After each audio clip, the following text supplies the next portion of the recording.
our projects.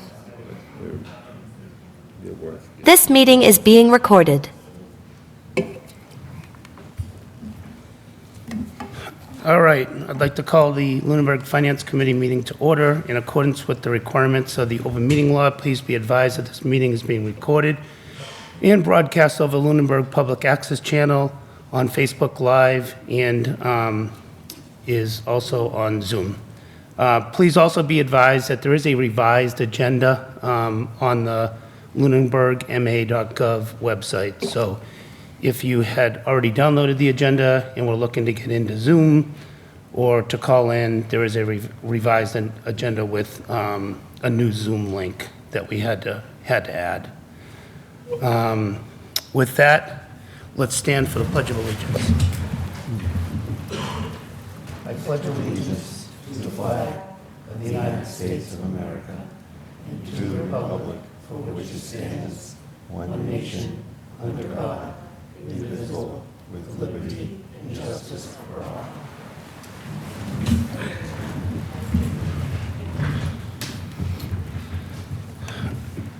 All right. I don't know that I have any announcements, other than I do have my voice back, so anyone who had to listen to me 2 weeks ago will probably welcome that. I would also like to extend, because I wasn't here last week, a welcome to Anna Lockwood and Mike Rupp. I've known Anna for probably 20 years almost. Our kids grew up together in town. She's served on boards with my wife. A lot of my long-distance trips have included discussions with Anna and other people about town politics, and especially the Parks Commission, where they were both on.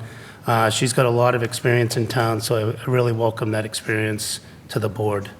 Also like to welcome Mike Rupp, who had the unfortunate event of meeting me in the Hannaford Deli area, and I convinced him to maybe put his name in for this, or pushed him a little bit over the edge.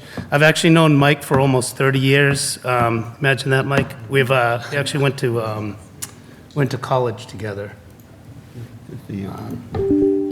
So with that, you cannot ask Mike any questions about me in that period of my life, and the same goes, you cannot ask me anything about Mike. It's all good stories, but we were a lot younger at that point. So welcome to both of you.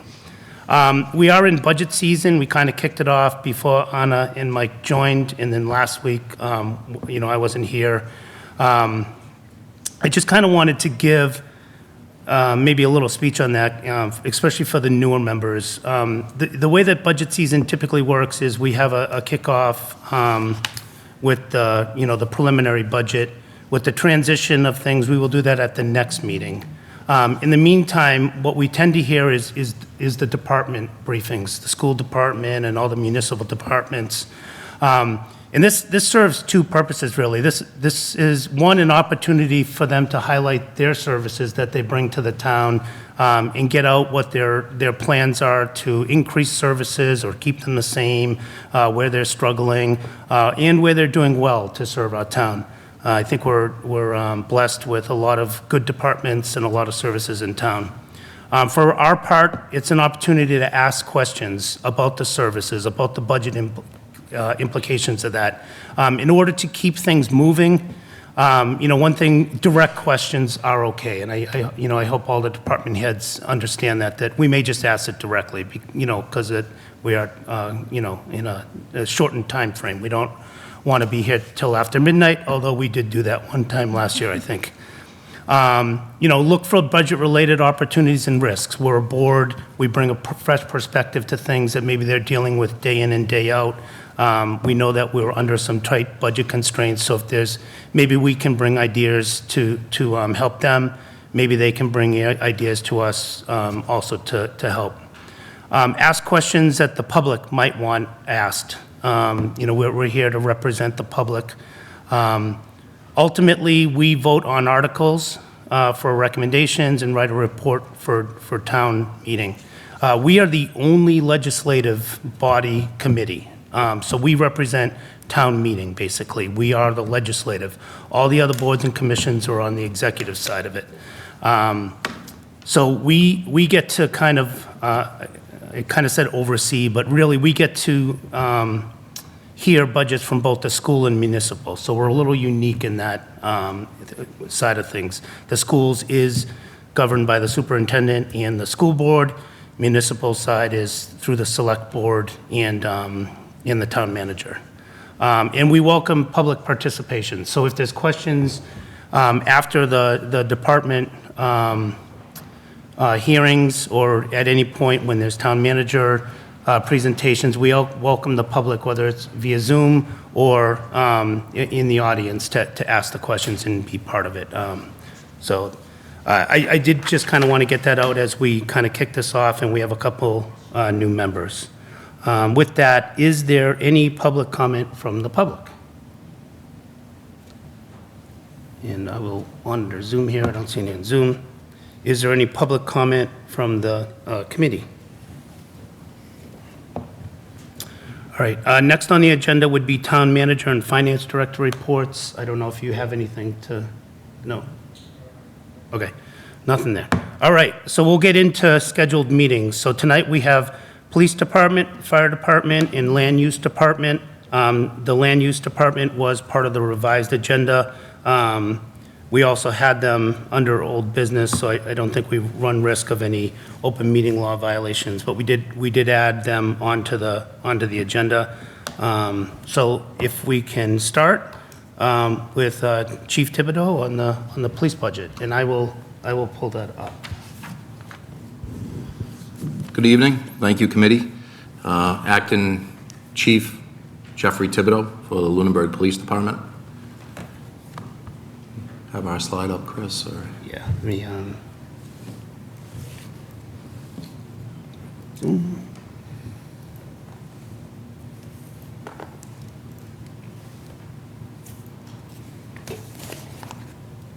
We did have some Zoom issues earlier. The booth was not able to connect, so that was why we were delayed.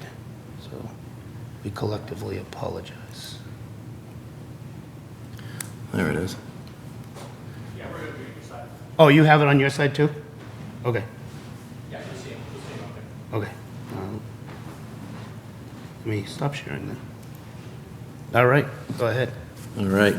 Next slide, our organizational chart. The department runs 24 hours a day, 7 days a week, nights, holidays. Our current staffing is 18 full-time officers, 3 civilians, 3 reserve police officers, 1 animal control officer, and 8 civilian traffic officers. Currently, there's 2 unfunded vacancies in the department due to retirements. We run a chief, lieutenant, 3 sergeants, 10 patrol, 1 detective, and 2 school resource officers. We have a police executive assistant, a front desk public safety desk clerk, and a part-time admin assistant. Some of our performance measures throughout the years. Next slide. You want me to say next slide every time, or? Yeah, probably for the booth. Oh, okay. Yeah. All right. Here's some performance numbers throughout the years. 2024, we responded, we had calls for service of 22,880, which has been declining since 2021. We made 315 arrests. 92 of those were in custody. 222 were summonses, and 1 was protective custody. You can see 2021 was a busier year. Next slide.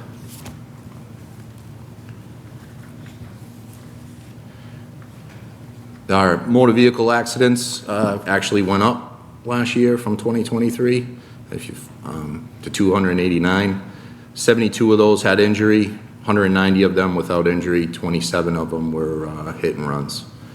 The officers made 3,031 motor vehicle stops. 53 of those were civil citation fines. 1,836 were warnings. 120 of them resulted in criminal offenses, with 28 arrests and 16 OUI arrests. operating under the influence. Sorry, if there's anything, any acronym, I'll clear it up for you, sorry. Next slide. Good news from 2023, 2024 domestic violence related incidents almost went down by half, which is, that's great. We were running pretty high in 2023, only at 65. 12 of those resulted in arrests. 59 of them resulted in restraining orders. Animal control calls have been slowly trending upward. 286 last year for animal control with 10 dog bites, 20 kennel inspections, and 41 barn inspections. Next slide. Our mental health calls have been again trending upward to 88 in 2024, where they were, in the 60s and lower before. 20 of them resulted in evaluations, and also our steady incline in firearms licensing has been slowly going up too. Firearm licensing 306 in 2024, 260 licensed to carries, 8 of them FIDs, 36 of them over the age of 70, FID or LTC, and no license to sell ammunition or gunsmiths, and 2 machine gun license. That's mainly the part of our desk clerk. That's one of the big responsibilities of our desk clerk and our police executive assistant, where they're almost doing 2 Monday through Friday, 2 a day. So it's quite a bit. Next slide. Just an update on our capital plan that was implemented and some department updates. Our capital plan we approved last year for the K9 Cruiser and Traffic Cruiser. Both of those currently are being outfitted, and I received the response from them that it should be ready in middle of March. So that's a good sign. Our body-worn cameras. We had body-worn cameras that were 4 years old. With any technology, we started to experience a lot of malfunctions and costly repairs to the outdated technology. We were able to secure ARPA funds of $44,722 for 30 cameras, and we got those currently in service, got them up and running last week, and they're actually working great. There's a nice breath of fresh air from all the malfunctions we were having with the old ones. Our Milo training system, which some people might have heard, was state earmarked funds that we got. We got $33,910. That's a virtual simulation-based training for use of force, and we got that in service also last week, and possibly looking towards the future where we could save live ammunition and training costs, where we could replace a training with the Milo for live ammunition. Next slide. Chief, do you think the body cameras are about every 4 years you'll need to replace those? It's kind of like a cell phone. Okay. That's the way it was explained to me when I had the person from Customs, which he was from Kansas City, so he was out here setting up our systems, and basically I was like, hey, do we have any turn-in cost here? Can we get any rebates? Yep. And he's like, they're dead weight. So 4 years, and we've been fortunate where our first body cameras we obtained with a state grant, and then with this one was ARPA funds. Yep. They're costly, but they're a needed tool in the field. Do you see those going into a 4-year capital cycle, or do you think you can kind of start to stagger them so that they get done through the operating budget? Yeah, so the grants are going to start running out, I believe, where basically the grants were for police departments that did not have them at all. That's how we got them originally 4 years ago. And then the next round of grants that came out were again for police departments that didn't have them. So there was no updating, there was no grants for updating your body cameras. So we were pretty fortunate to get ARPA, but that is probably going to be something in the future where we might have to either put that into capital, a plan, because if you think about the system, if they get updated, it's not like I can have this old body camera and you can have this new body camera. They kind of all work in sync. Okay. So it's going to be an upfront cost for like total replacement, not a staggered approach. All right, thank you. Next slide. I have in here our goals. Goal number 1 is our staffing level, to fill the 2 vacancies that we have right now and keep our accreditation standards. Maintain accreditation standards, which are being updated to the 6th edition, which they're going to for the entire state. The accreditation standards are 340 standards that we have to adhere to keep our accreditation. Basically, equipment, policy, training, hiring. It's 560 pages of requirements that we have that we keep up with. Attaining that was a pretty big endeavor by the department and by Chief Gamble. And since we've already gotten over that endeavor, we hope to keep it. So that's constantly being updated by our accreditation manager, Sergeant Morielli. Goal 2 is MPTC training. Next slide, sorry. MPTC training, this is basically a state mandate from post for the state and Massachusetts Training Council. Each officer has to go through 40 hours of in-service training every year, 16 hours of firearms training, 16 hours of taser, less lethal, and handcuffing, and 16 hours of other classes in professional development. So each officer, at the minimum, has to do 88 hours of training every year, just to keep up with the state standard. Next.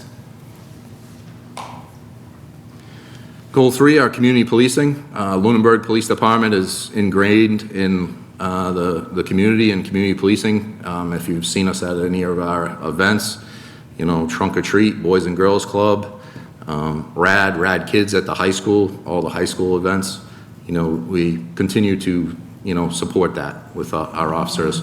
And our officers embrace it. It's pretty much a culture at the Lunenburg Police Department when you come in. That community policing is basically ingrained. And, you know, some of the shoveling out the seniors, the road races, the school events, Salvation Army, ringing the bell, the cold plunge at the Boys and Girls Club, you know, just to name a few. But we like to get our officers all involved in the community, and I hope that the community appreciates that. Who teaches the RAD now? Kennedy Jackson. Okay. And, sorry, well, Acting Lieutenant Zaray. Okay. Yeah. We did have Amanda, and Yeah. Amanda left us, but she was also part of that. Yeah. Oh, I'm sorry. Officer Jenna Morse completed the class last year also, our newest officer. Okay, So she'll also be involved in that program. great. Yep. Next slide. Goal 4, developing employee evaluations. This is something that Chief Gamble wanted to start. We were going through the accreditation process, and it was the accreditation process was just so lengthy and took a year to get going. But this is something going forward that employee evaluations, basically recognition of the employees, focus on the area of training where they might be deficient or actually interested in and want to do more training on, you know. Also determines which officers are ready for promotion and advancement. So that'll be something that we'll be looking for pretty soon. Next slide. Recap of where we are today, 2025, with our current budget at about 63%. Some of, like I was talking about, we were trending high with body camera repairs, office supplies.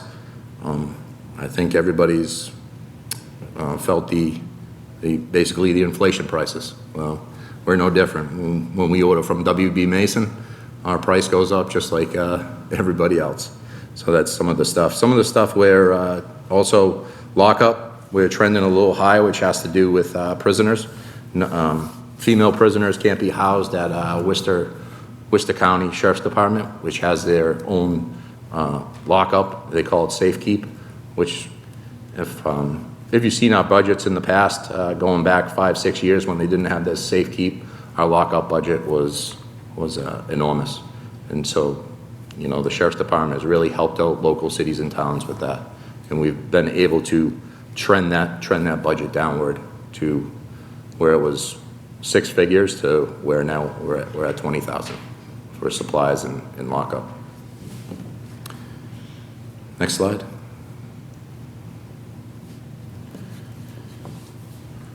Uh, 2023, 2024 expended. You can see that our budget in 2023, we expended 97%. In 2024, we expended 95%.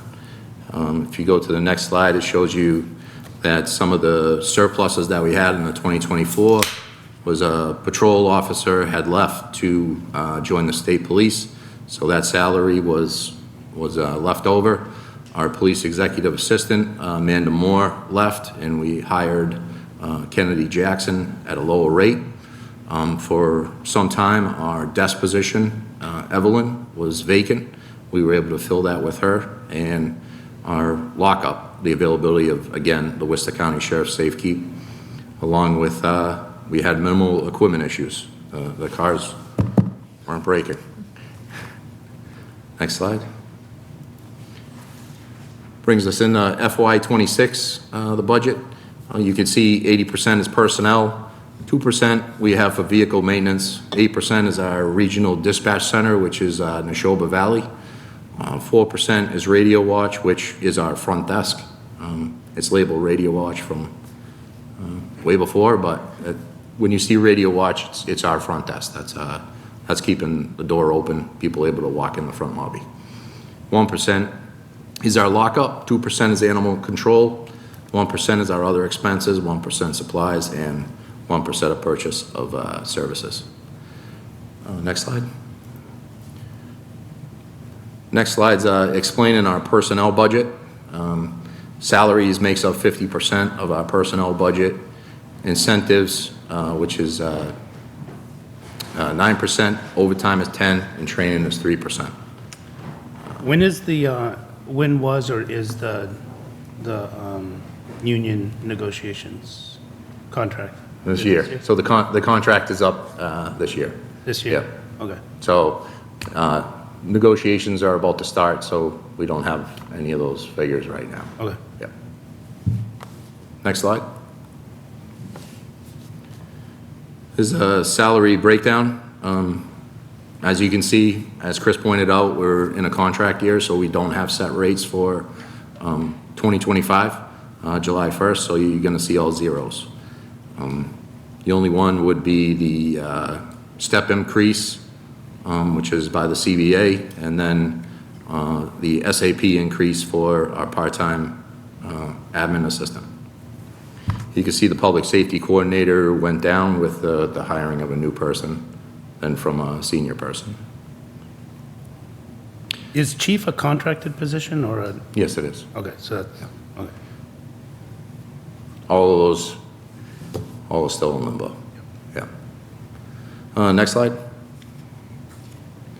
That's your breakdown of your police personnel incentives by the CBA.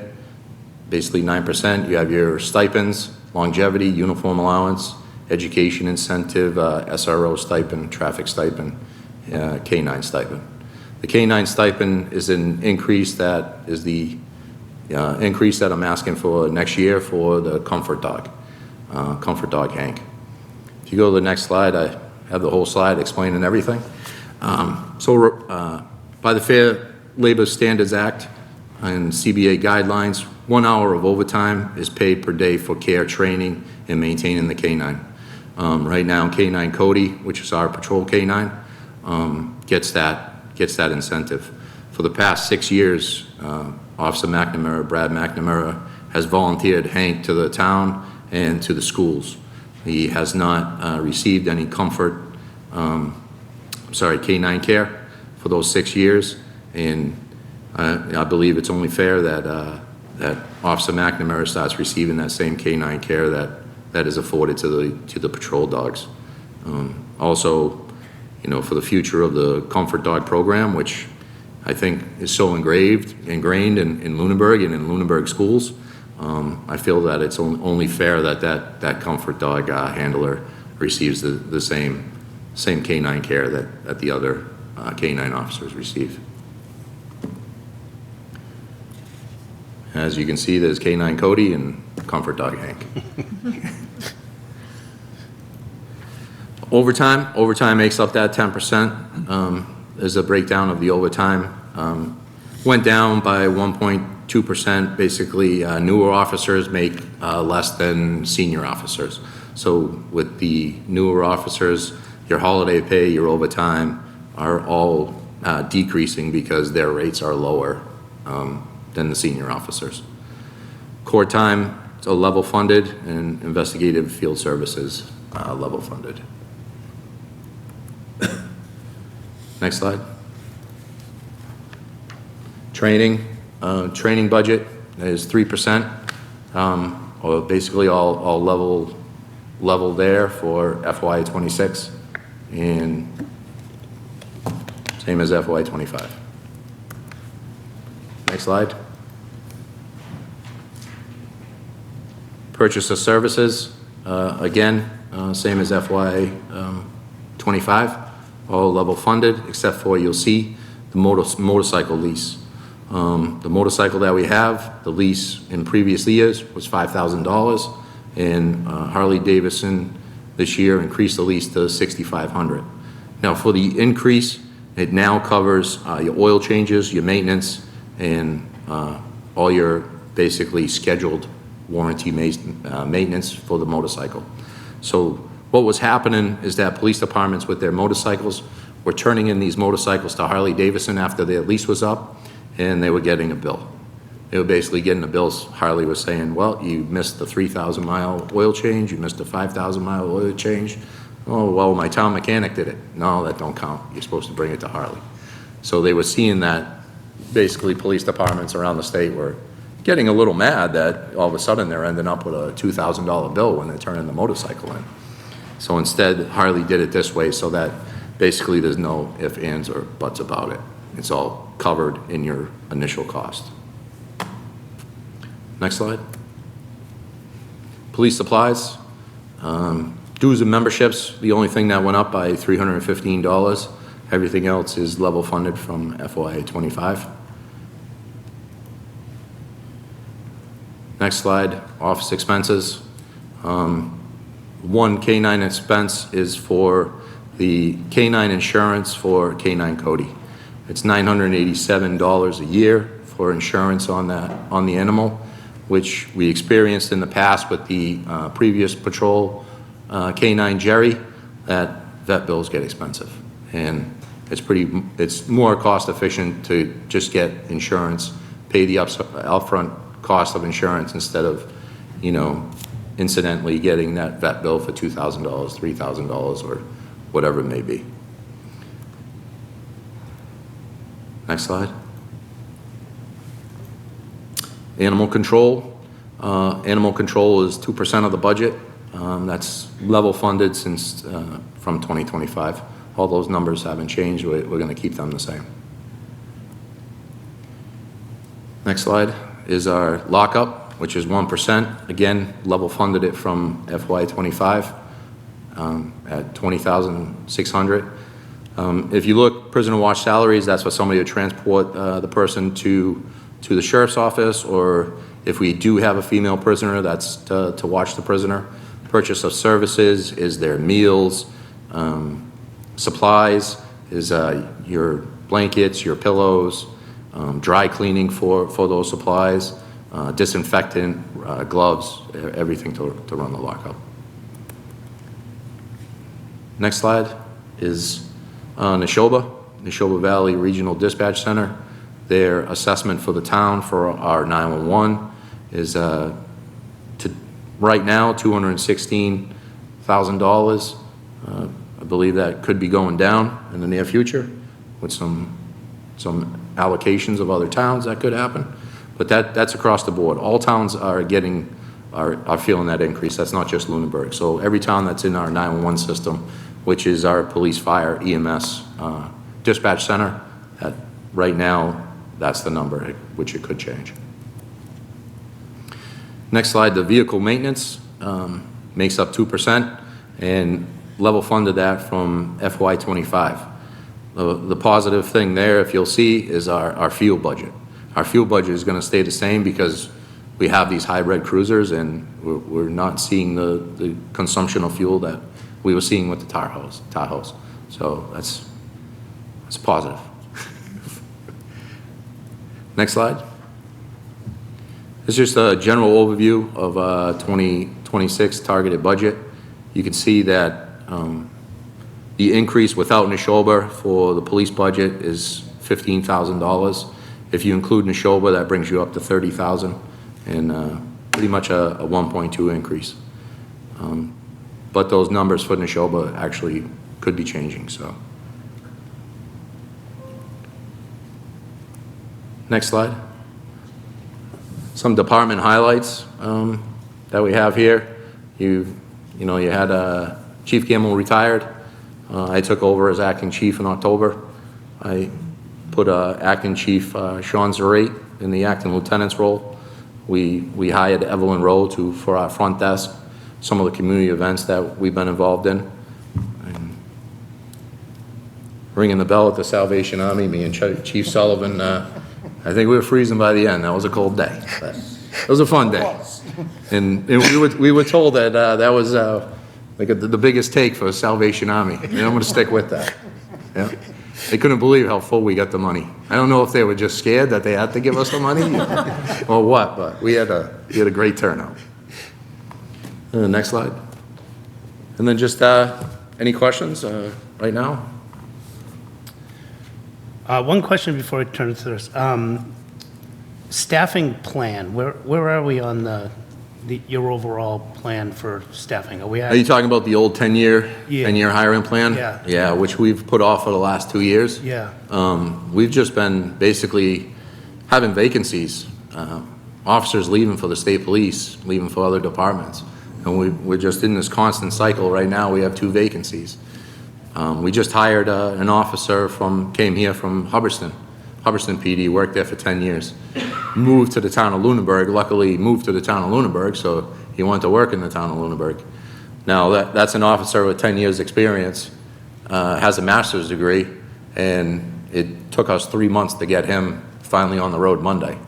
He still has to do his 3 weeks of FDO training, which puts you at 4 months. You know, it's just that constant cycle of hiring where we keep trying to catch up. Okay. It's almost you almost have to do a multiple hiring of numerous numbers, like 3, all at once in order to get to the catching up. But that 10-year hiring plan, yeah, that was at 25 officers, right? We're at 18 right now. I hope we can keep 20. I hope I can hire to 20. Okay. We're also seeing no applicants. You know, we're not seeing the 30, 40 applicants that we used to see. We're getting 6. We're getting 7, you know. It's just overall, and that's the industry across the board. That's public service. That's police, fire, EMS, dispatch. We're just not getting the applications that we used to. So what you have is you have a lot of cities and towns poaching from the other cities and towns. Yeah. And then the state police, right? So we've lost three officers to the state police, you know. You get them trained, you have them for a couple of years, and then, you know. So it's just that constant cycle of hiring. And it's frustrating. It's frustrating for any department, you know. Now, is that going to the state police, is that unique, or is that a lot of towns see that? A lot of towns right now are seeing that. State police are low numbers, everybody's at low numbers, and there's not a lot of applicants out there. So there's stealing from the towns? Yeah, exactly. Yeah. They do pay a little bit more, Right. but, you know, And maybe a thing for a patrolman wants to go to the state police, that's a yeah. more prestigious, if it is, I don't know. Right, right. I mean, you could have some officers do that, and then you have some officers that still just want to work in cities and towns. Right. You know, but some officers do want to work around the entire state. Sure. And then just back on your slide 29, your police salaries is at .34, but you did mention going into negotiations this year. Correct. You don't have any kind of salary reserve in here? No, I don't. That would have to be, if there was a CBA agreement with the officers, that would have to be taken out of the salary reserve. Is salary reserve held at the town level? Yes. Okay, okay, I don't know what that numbers is. okay. Okay. All right, any other questions down the line, maybe? Anyone? Yeah, just, Jacobs. on the body cameras, why do we need 30? 'Cause We have the reserve officers, and then you have to carry spares. So if one breaks, or you have to send it out, you have to send it to the company, you have to put that spare into use. If you have, basically, say it goes down, and the officer doesn't think it works, you have to grab that spare. So what we have now is we have 23 of them out there, so we have 7 spare, where we did order originally 30 from the original time. So if they go down, we're never at a lapse. And originally, our 10-year plan was we were going to be at 25 officers with 5 reserves. So that are you 30 assigning a body camera to each officer? They don't use them per shift? No, each officer gets their own body camera. So they're only being used per shift, 8 hours a day? Yep, or 16 if they're working a double. Is there a reason they can't share them? Each body camera is linked to your own personal file. So when you download a video, every video, you have to log on to the computer and categorize what happened at that call, whether it was a motor vehicle stop, whether it was an arrest, and you have to assign your incident number to all that. So each one is unique. Okay. You must have to charge them too. How often do they have to get charged? We're seeing right now that they're holding like an 8-hour charge, where our old ones weren't, actually. Okay. Yeah, and we have charging stations. We have 3 in the station, and we also have 4 in the cruises. The vacancies that you have, are those funded vacancies or no? Yes, They are. those 2 vacancies are funded. Did you have those vacancies in the past? So this is, you have 2 vacancies now. Do you know if last year we had similar vacancies? Last year, we had a vacancy when Devin O'Brien went to the state police, but this year's vacancies are 2 new ones that are retirements from this year. Okay.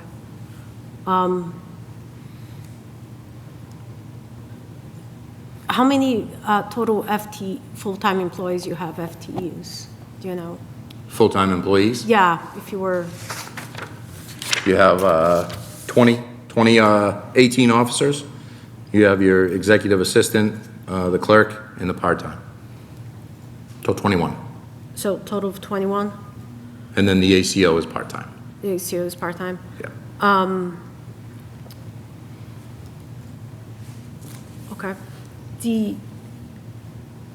So 2 people, are those positions, how long have they been vacant?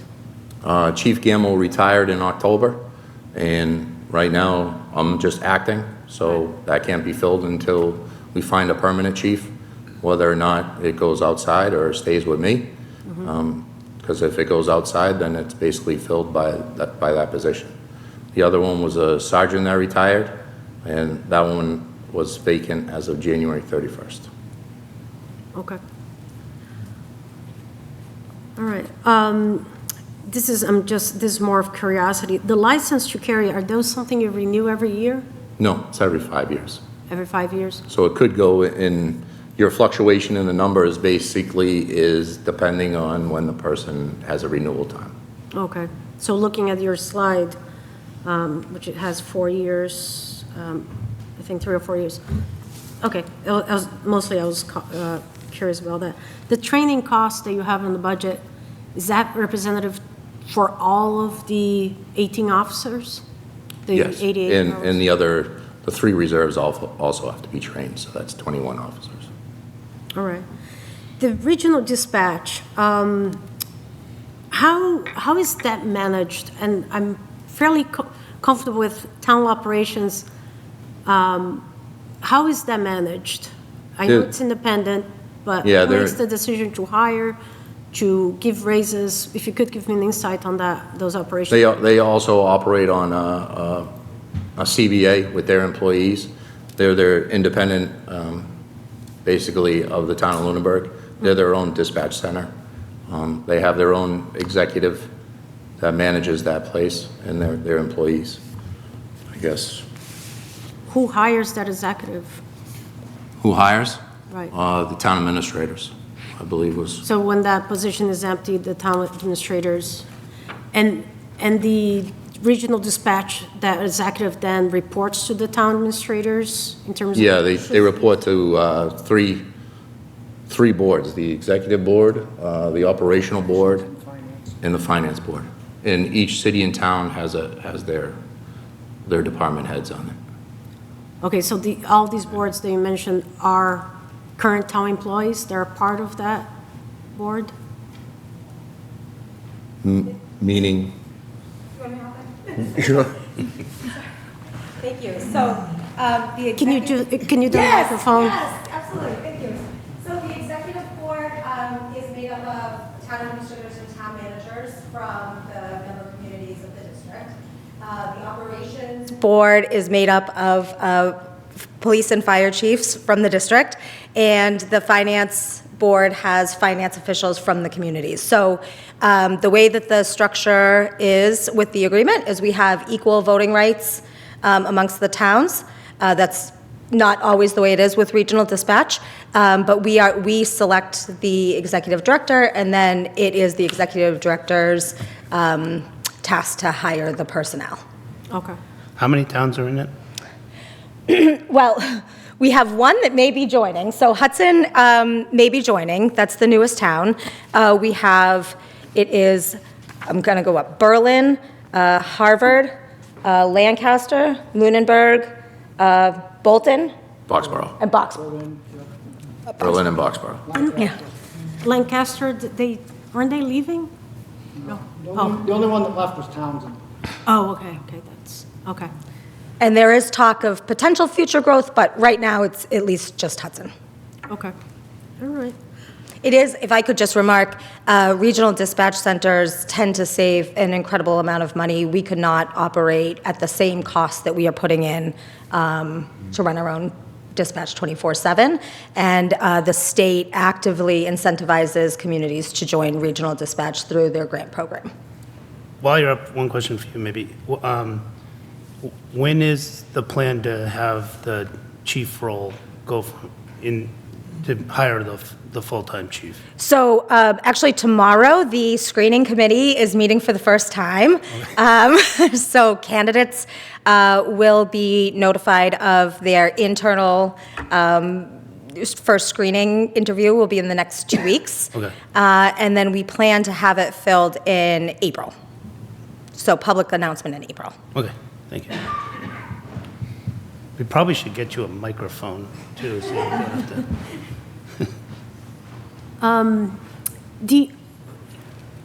Can you elaborate and this is all about operations just because, I usually watch these meetings when I'm not here, and I never knew how the dispatch is managed.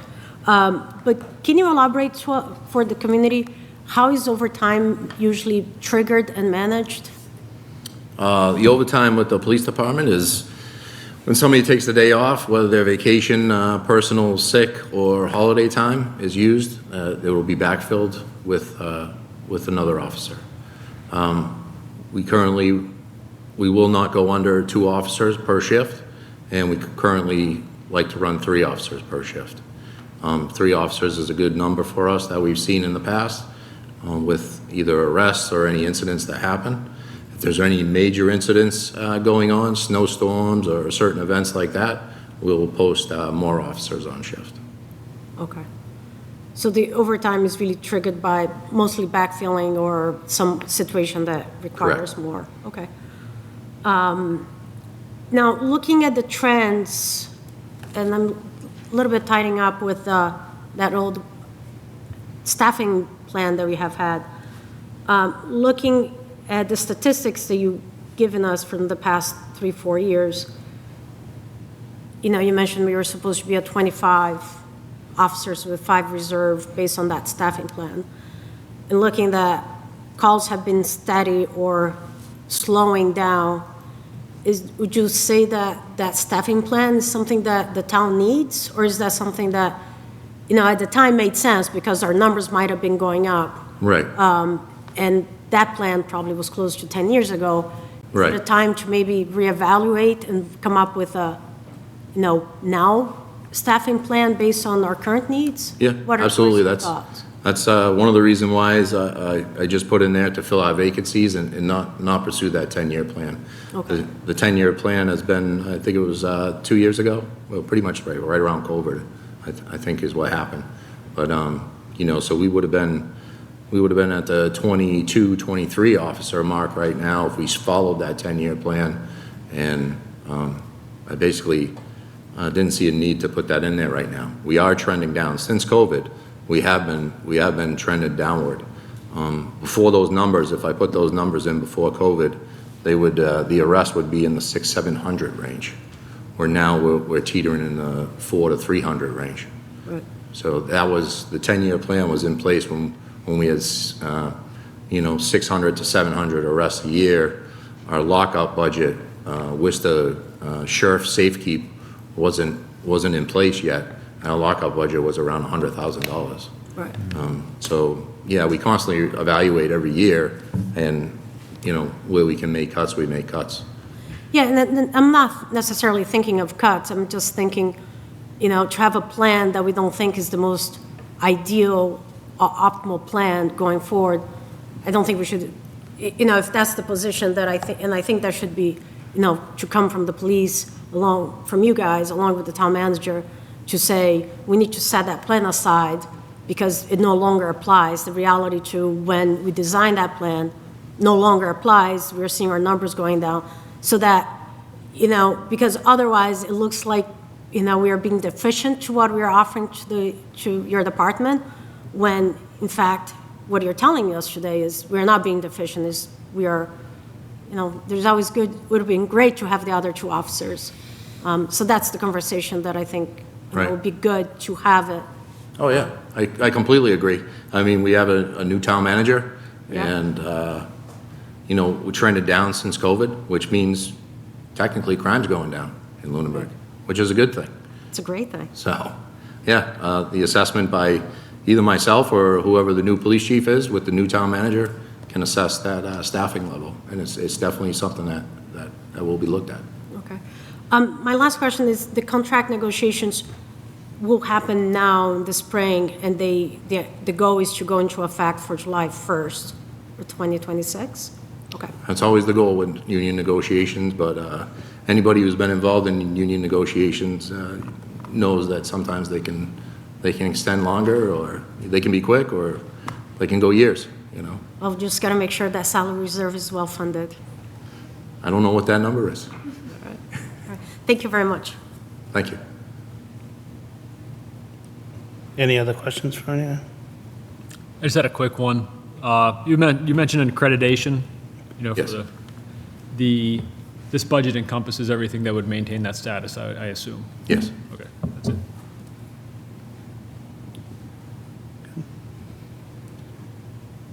How is that program for I think it's the mental health co-responder, is that what it's called? Yep, we lost that funding.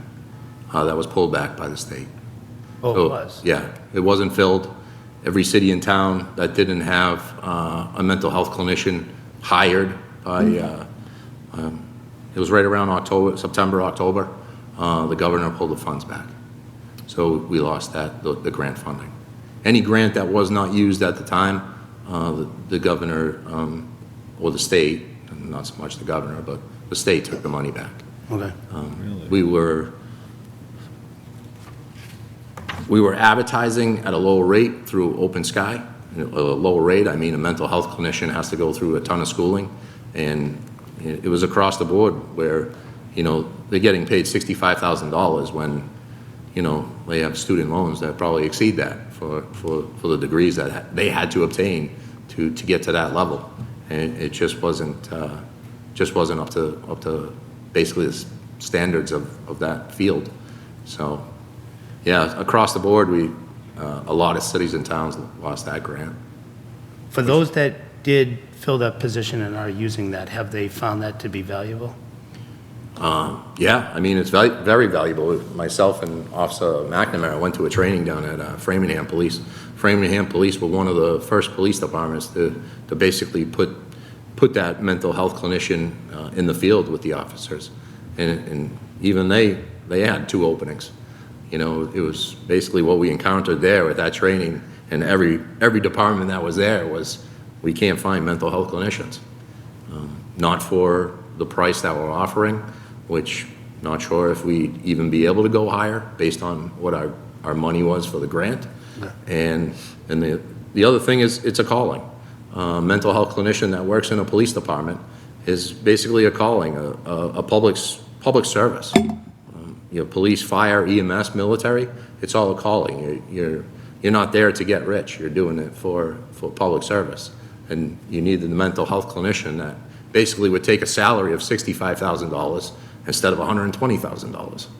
You know, so it was a tough sell. Yep. Yeah. Any other questions? Any questions from the public that they want to? Rhonda Lucio, 181 Reservoir Road. My questions and comments are regarding the dogs, the canines. Now, Hank is due to retire soon, and he's a comfort dog, and the canine, Cody, is a drug-sniffing dog. And we used to have Jerry, who was more like, I looked at Jerry as like almost like an additional officer, capable of like taking down a suspect and keeping an officer out of danger. So I'm wondering why we switched to a drug-sniffing dog, and also I read a story about a dog who's trained as a drug-sniffing dog and a comfort dog. And so I'm kind of wondering why we went in this direction, where now if we're going to just have a drug-sniffing dog and a comfort dog, we could actually use one dog for that and only have to outfit like one vehicle. So if we could just get some background on that. Because I hate to lose the comfort dog. And I don't know if it's possible to, once a dog is trained as a drug-sniffing dog, to then get him the training to also be a comfort dog? I don't believe so. Officer McNamara will be able to talk more on that. Canine Cody is a tracking canine and narcotics. He's dually trained. Oh, okay. So he is available for tracking for lost people, missing persons. The only thing that Canine Cody doesn't do is, like you said, bite people or take them down.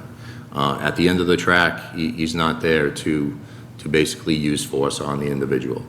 The use of force for canines in the Commonwealth of Massachusetts was changed, and the use of a dog now is at level 5 threat level, which at level 5 threat level is basically deadly force. At level 5, an officer is justified in using their firearm or deadly force at that point. So basically, we saw no need for the canine to be at a level 5, where before it was at lower levels, where you could have a canine apprehend somebody. Now, if a canine apprehends somebody, it's actually a life-threatening situation. So, we didn't see the need for that. Where you have an officer, you'll have 2 officers there if they have to apprehend a subject.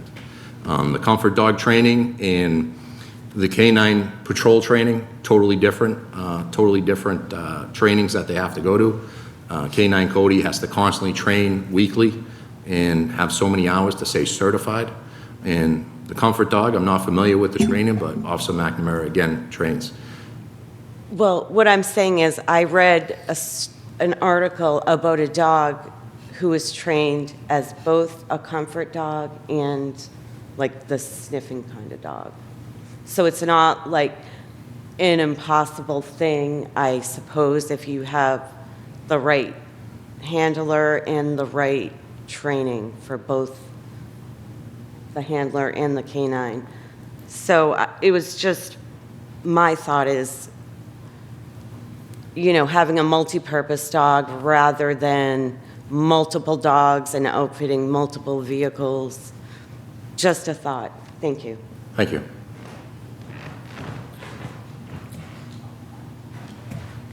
All right, if there's nothing else, I want to thank you, Chief, for your presentation. Did Thank you. Excellent job for your first time. So, I appreciate that. and you didn't even need an assistant with you. So, You creating the slide. I figured she could have the night off. okay. So, all right. Next up, Chief Sullivan. All right, good evening. I'll let you get the slides pulled up there.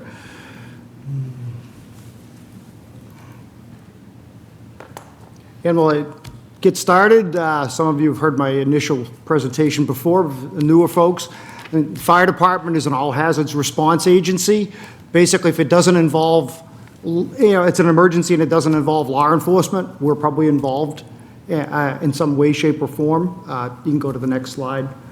The department is made up of 10 career people, myself, 3 career fire officers, 6 career firefighter paramedics, my full-time administrative assistant, and the call force is made up of 5 call officers and 27 approximately call firefighters and EMTs and paramedics. 7 of those are call firefighter paramedics. Next slide.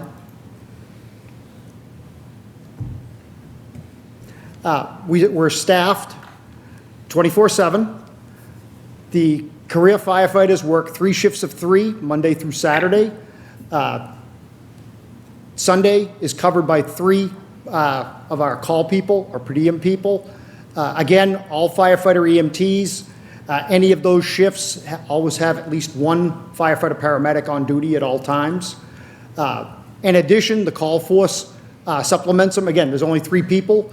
A lot of calls are going to require far more people than that. So the call force and the career staff coming in on recall will support them with additional apparatus, manpower, whatever's needed. It depends on the call. Some calls just the on-duty shift handles. Some calls we may call back. Some call firefighters. Some we're looking for everybody to come in. Depends on the acuity of the call and the manpower needs. Next slide.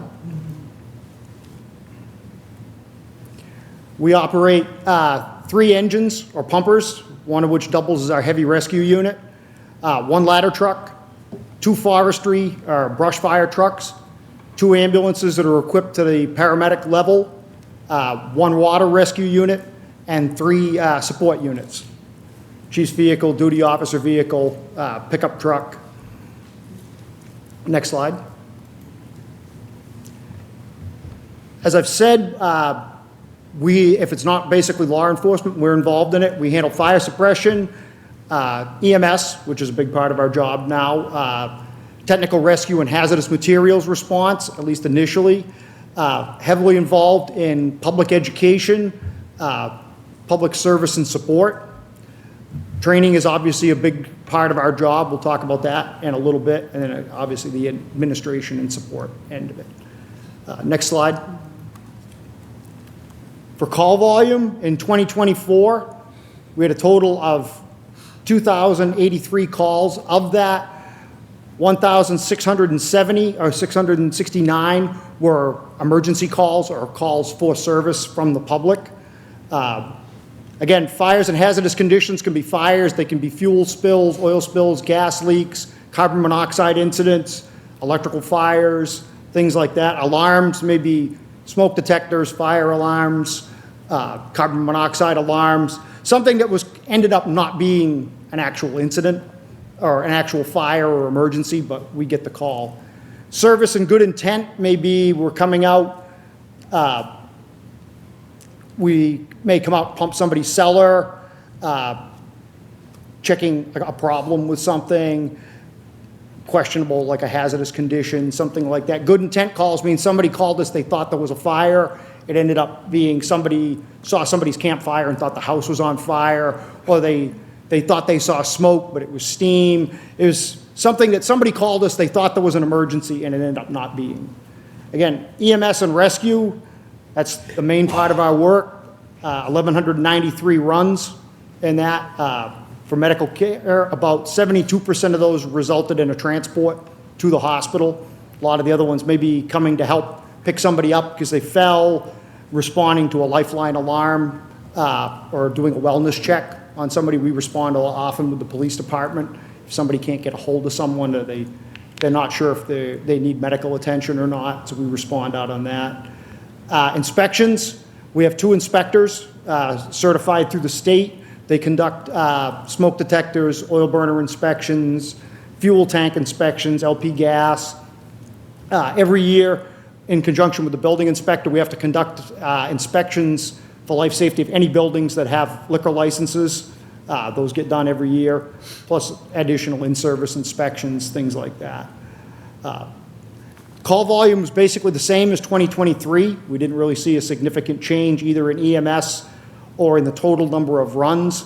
What we did see was somewhat of an uptick in fire incidents compared to the year before, and we've seen an uptick in mutual aid, some of that being the closure of Neshoba Hospital. Next slide. Just give you a 10-year idea of where our call volume has gone. That's basically the 10-year trend. Again, we dropped around 2020 with COVID because no one wanted to come out. No one was calling an ambulance. That's picked up since, and we've stayed at about the level that we're at for the last couple of years. Next slide. I always include this slide every year. In years past, people have always asked me, what's the impact of the building in town, the big apartment buildings, housing developments? This chart just shows the call volume out of the big apartment complexes, the larger housing developments, the condo complexes. The blue line is EMS, medical calls.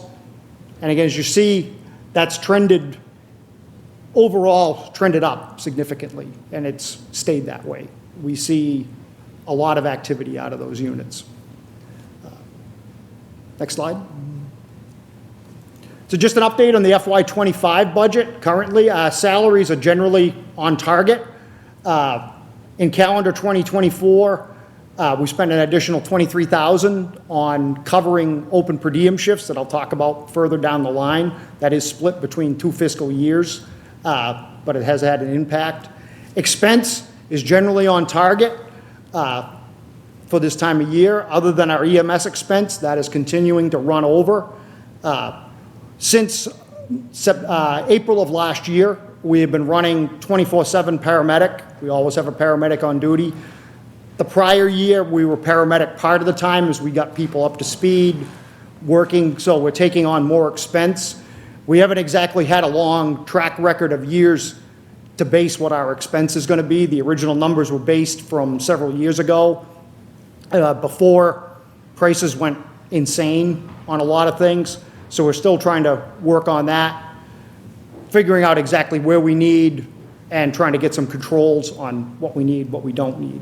So we're still working on that. Other than that, most everything else is where we would expect it to be at this point. So proposed budget, next slide. The 26 proposed budget is generally a level service budget with a couple of notable requests.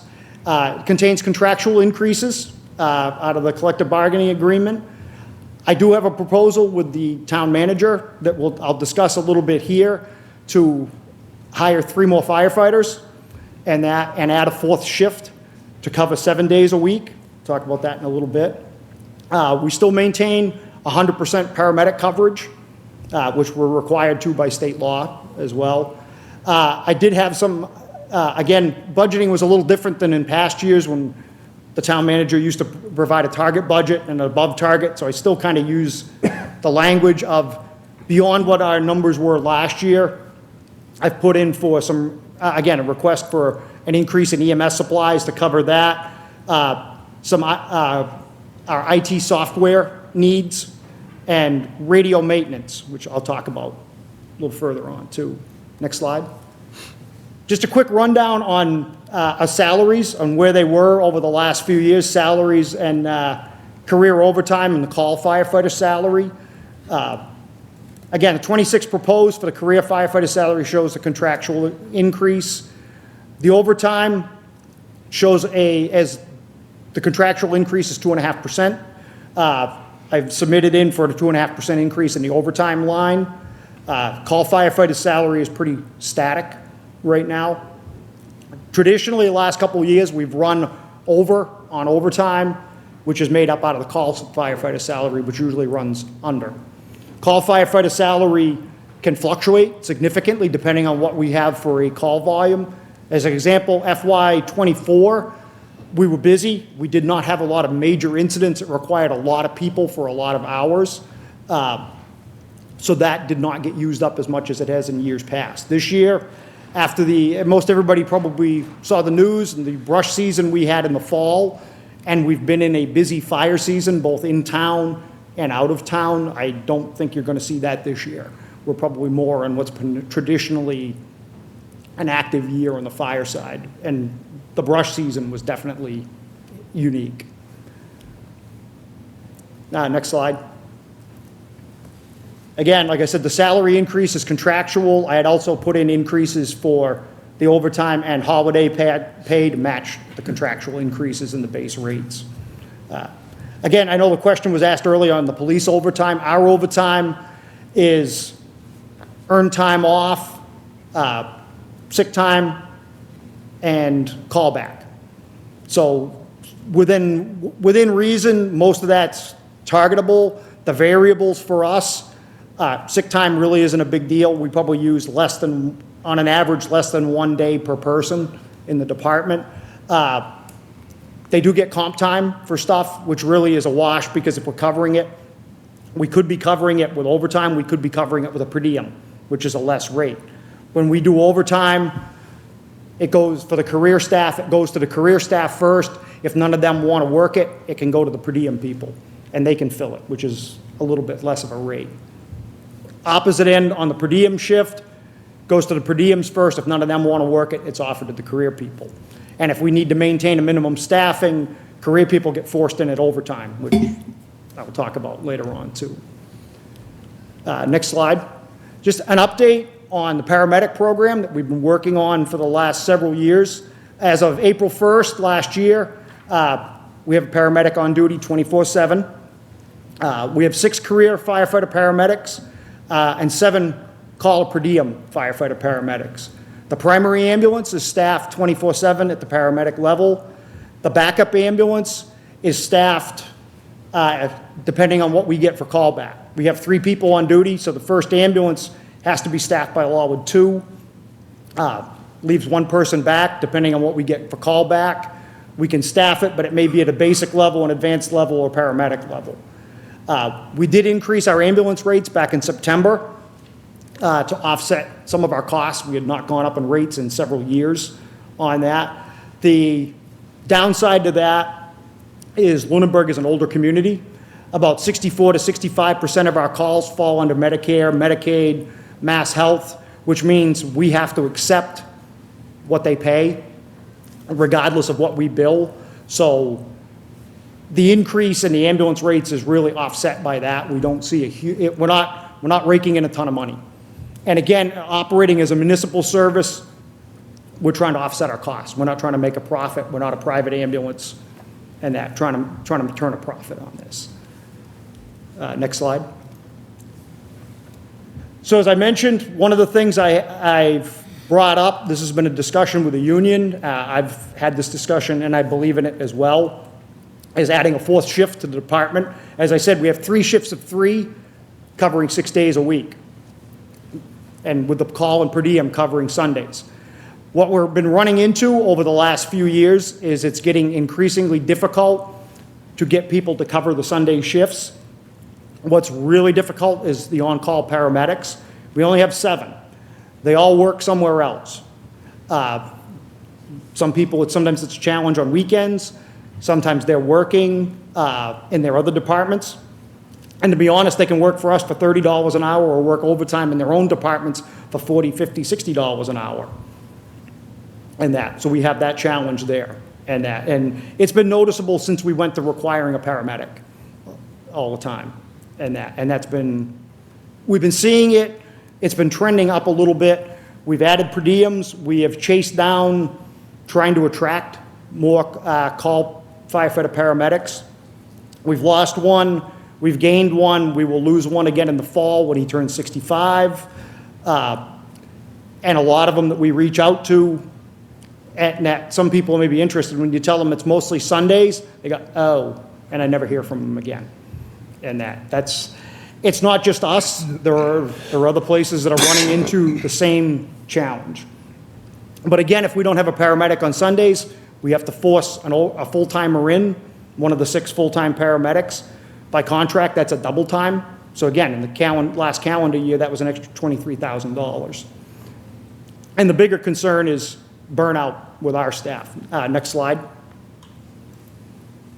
To give you a kind of an idea, there's always forced overtime, whether it's police, whether it's fire. We have to maintain a certain number of people.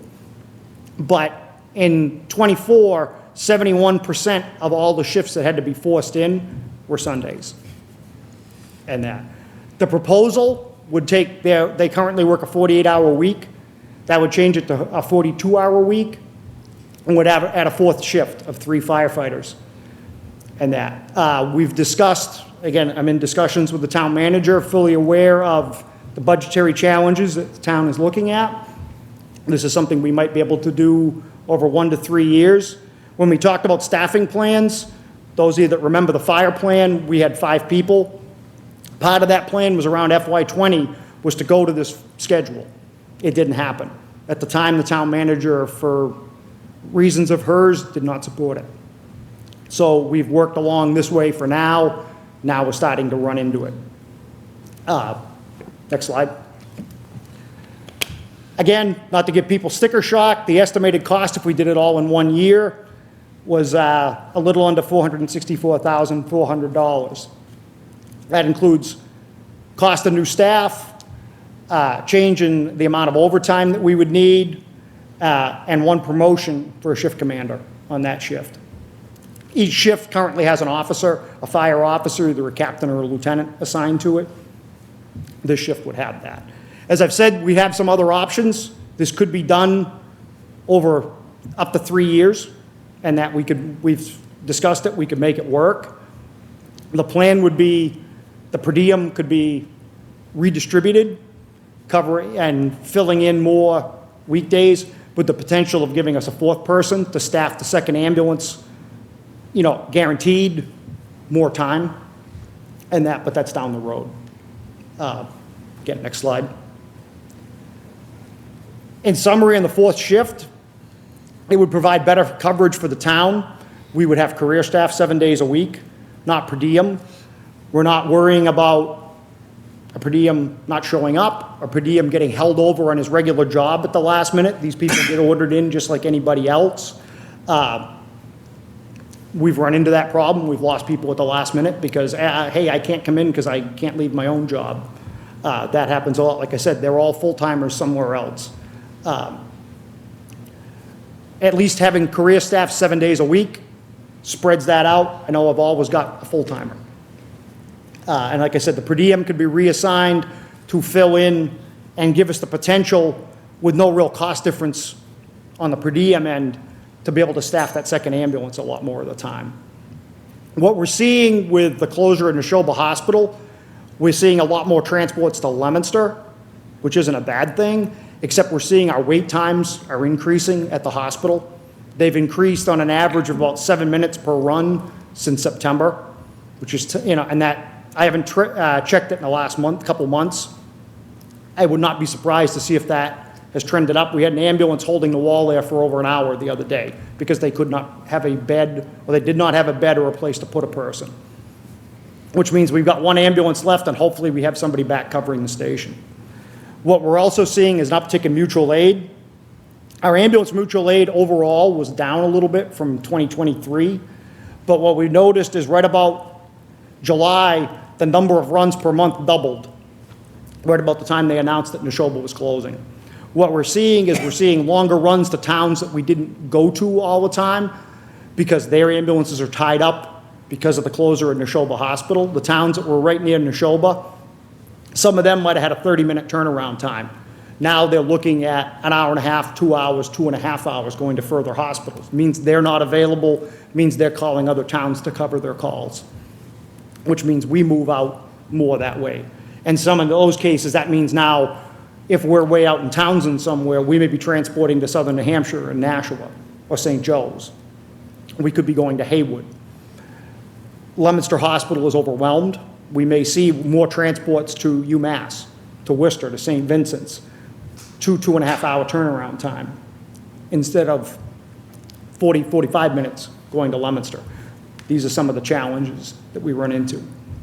Again, with the fourth shift, it's a recruitment and retention thing. As Chief Thibodeau mentioned, they lose people to the state police. They lose people to bigger departments. We don't have the equivalent of the state police, but we do have bigger departments. We have departments in the area that almost everyone around here is running paramedics. And that, as I mentioned, the statistic at the bottom of the screen, if you look at fire departments around the state that run 24/7 coverage, 191 work the 42-hour week. 6 work the 48 that we work. And that is most definitely a recruitment and retention issue. Our last hiring, we had 2 experienced paramedics that interviewed. We had them on the hook. They couldn't take the pay cut, and they weren't going to change the schedule, so we lost them. In the long run, it worked out. We trained a couple of our call people, but we had to pay to train them ourselves, which the 4 people that we trained ourselves cost the town overall $120,000, roughly. They are under a buyback agreement that they have to pay back a certain graduated amounts if they leave within 3 years. One is already out from under that. Other ones will be coming out within the next couple of years. They are great people. I want to maintain them. Firefighter paramedics are like gold right now in this state. And it's very easy to look around and see what other people are paying. I want to hang on to these people. And that this is something, as my union president has so eloquently stated more than once, some of it's a quality of life thing, some of it's a wear and tear thing, but I think it's better for the town in the long run too. And again, I know what we're looking at for money. I'm not blind to that. And I understand if it doesn't come together this year, but the problem is not going to go away either. It's going to be here. Can you go to the next slide? So again, I have presented a more in-depth plan than I'm talking about here with numbers that I presented to the town manager.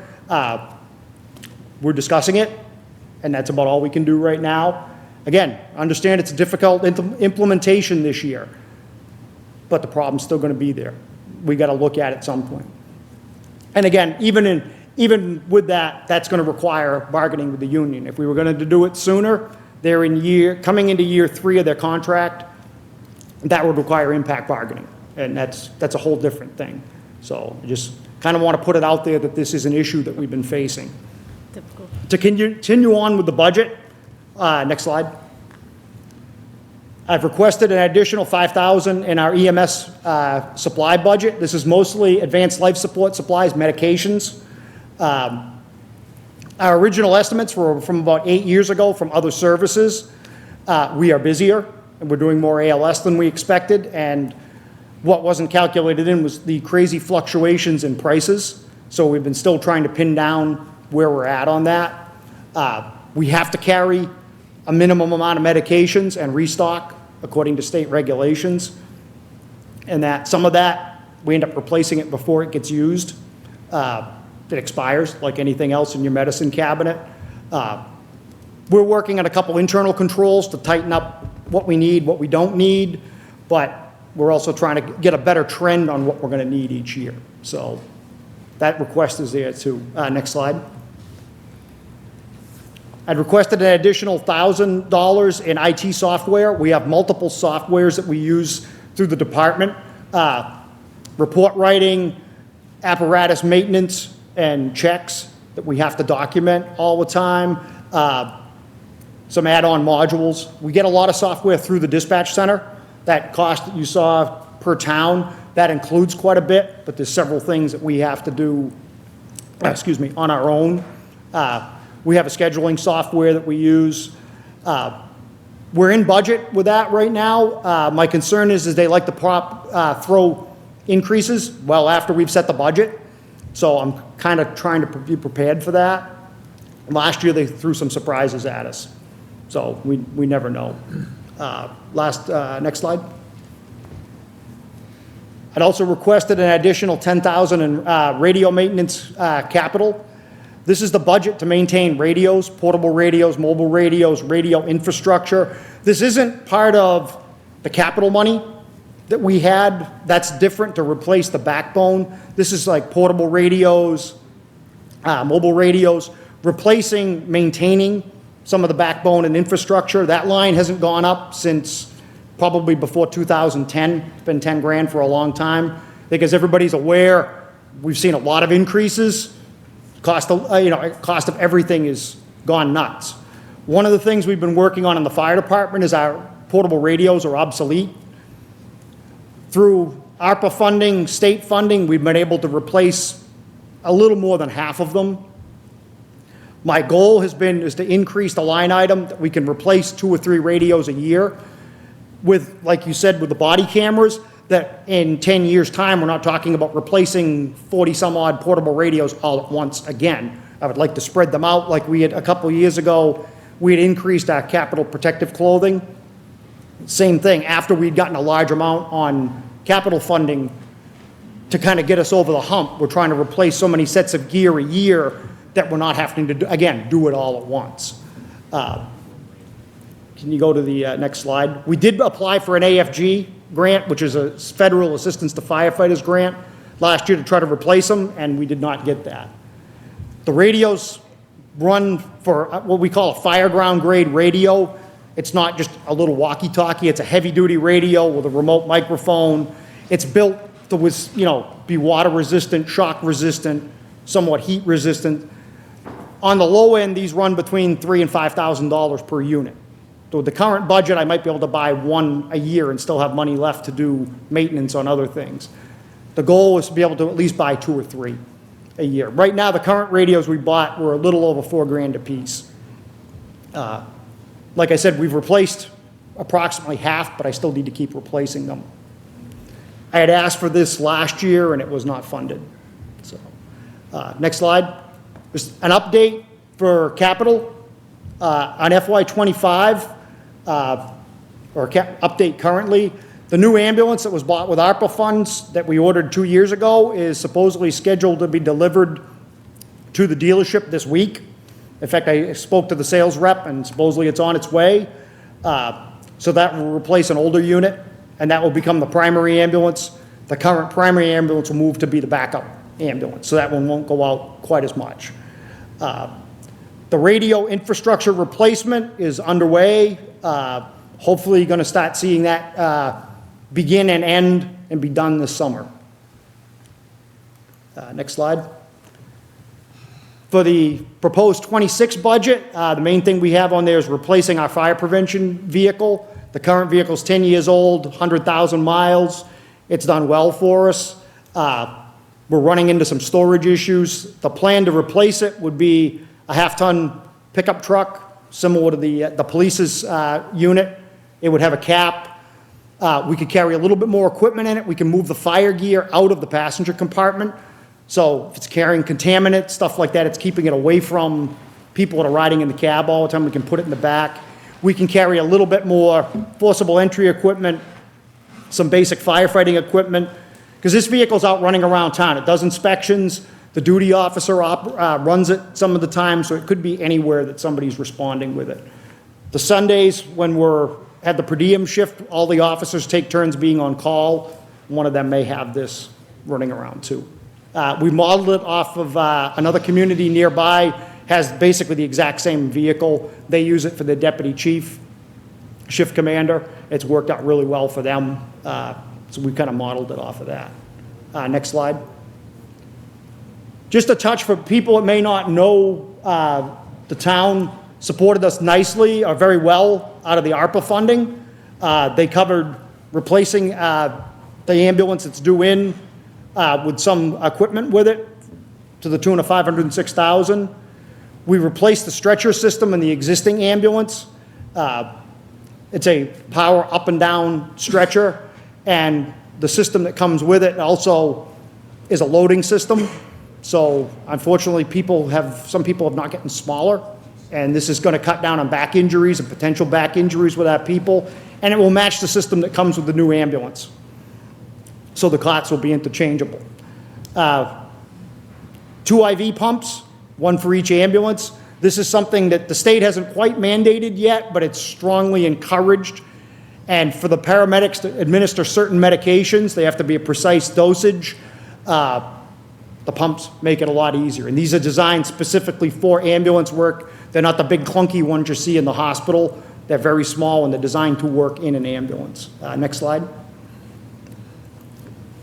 Power stair chair. Stair chairs are basically it's a little portable chair that we can take people up and down stairs. Like I mentioned with the stretchers, we've run into more and more some larger people. This one actually has a tread system on it that will actually drive it up and down stairs. If we have a larger person, we don't have a lot of people there. Again, hopefully avoid one back injury somewhere along the way. We were able to gain 15 of those portable radios I talked about for the state, for our guys. And we were able to replace several tables, chairs, furniture in the station. It was actually a request that came through the Fire Association that ARPA funded and kind of improved the quality of living within the station. To touch on some of the other grant funding, next slide. In this fiscal year, we received a grant for just under $19,000 from the state for firefighting equipment. This included, I know when it says a protective clothing dryer. The big concern for firefighters, you probably heard it with PFAS and with everything else, and the contaminants is cancer exposure. It's a big emphasis for us to wash the equipment. We have a commercial washing machine that we can wash it. The downside is trying to dry it to get it back in service so the guys have it. We had one dryer, but we could basically do one set of gear a year, or one set of gear at a time. This one will do 2 or 3 sets of gear at the same time. It's getting late. And that we can get the gear back in service, get the people back in service much faster. 3 small handheld thermal imaging cameras. They're basically like a personal camera. They're a safety item. Individual firefighter can have them. They can use it to find their way out if they get separated. They're very handy for looking for spot fires, looking for hot spots. They're kind of a new technology that came out, and they're very, very useful, we're finding. And they're very lightweight, easy to use. And then we're looking at replacing some fire helmets. We replaced the coats and pants last year on a grant, and some protective gloves for vehicle extrications, things like that. Also, we received the emergency preparedness grant from the state. Again, that's federal money that trickles to the state. We use that. We have several people that have become CPR, advanced life support instructors, also trainers for Stop the Bleed. So we can conduct these classes for the public. We were able to purchase several training aids through that. The firefighting grant, unfortunately, is in its last year. Currently, they're cleaning up some of the leftover money from years 1 through 4 on that. We have put in for some additional equipment. We don't know if we're going to see it yet or not. Stay tuned. And the EMPG comes through the state. Unfortunately, that's federal money, so with a lot of things with federal, we don't know what's going to happen with that. I forgot to add it on one of the slides when we talked about capital, but one thing we did was we submitted for a federal assistance to firefighters grant to replace our small brush truck. It is on the capital plan, and currently I think 27 or 28. It's been moved up several times. The truck is a 1989.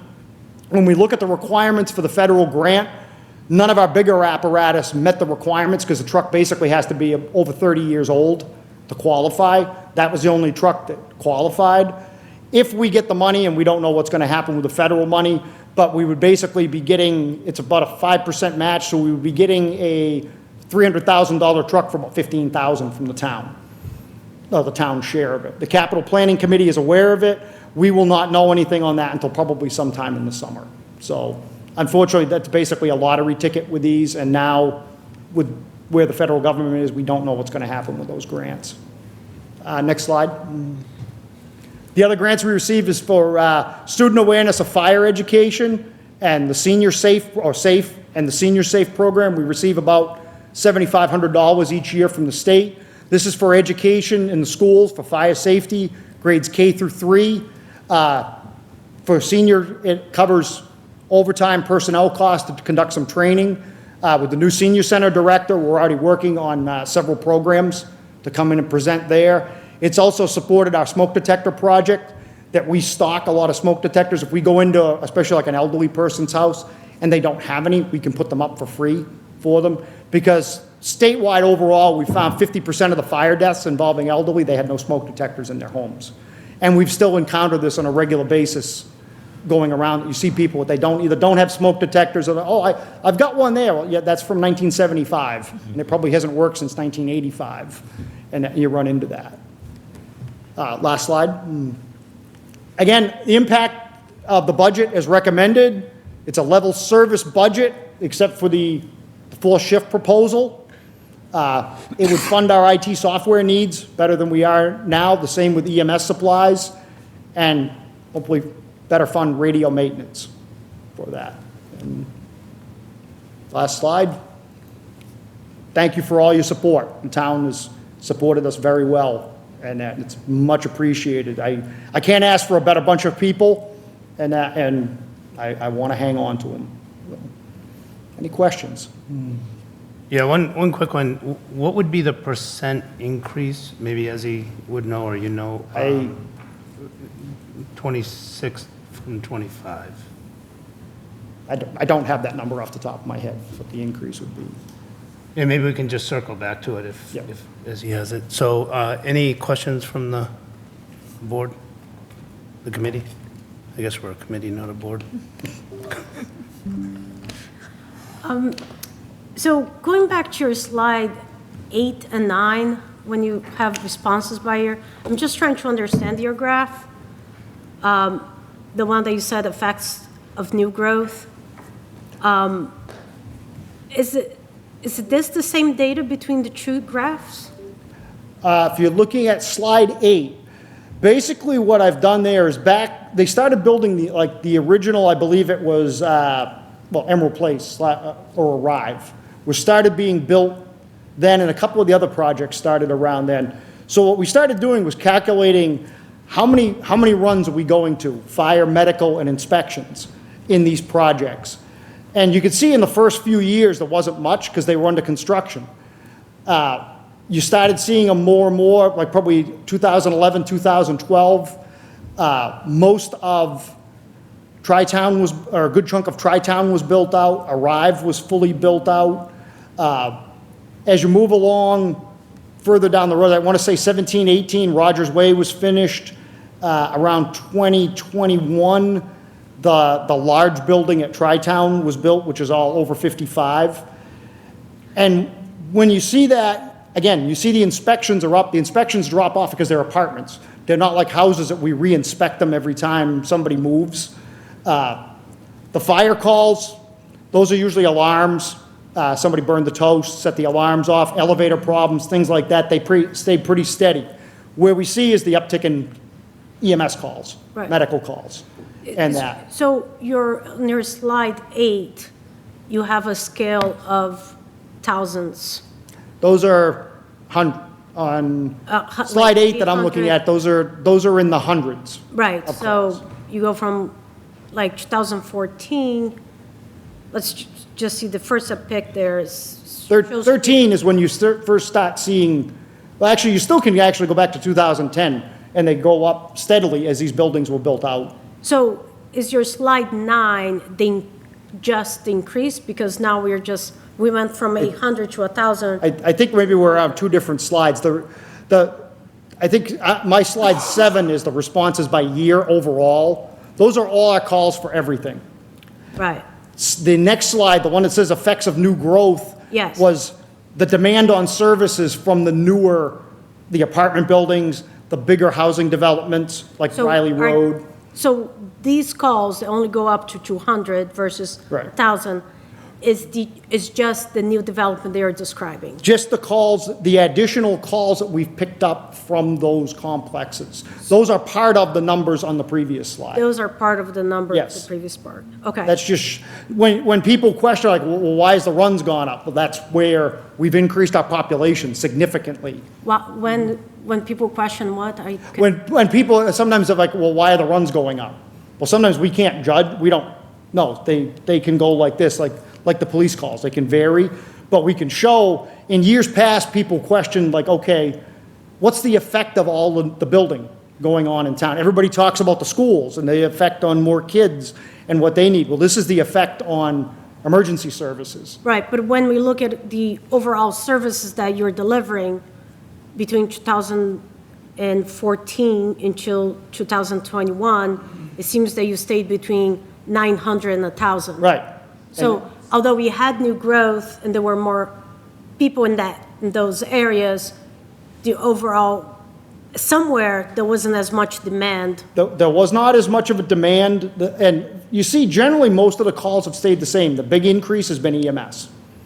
We're seeing more demand for But EMS. even that overall, between 2014 and 2021, the total calls for EMS medical stayed between 900 and 1,000.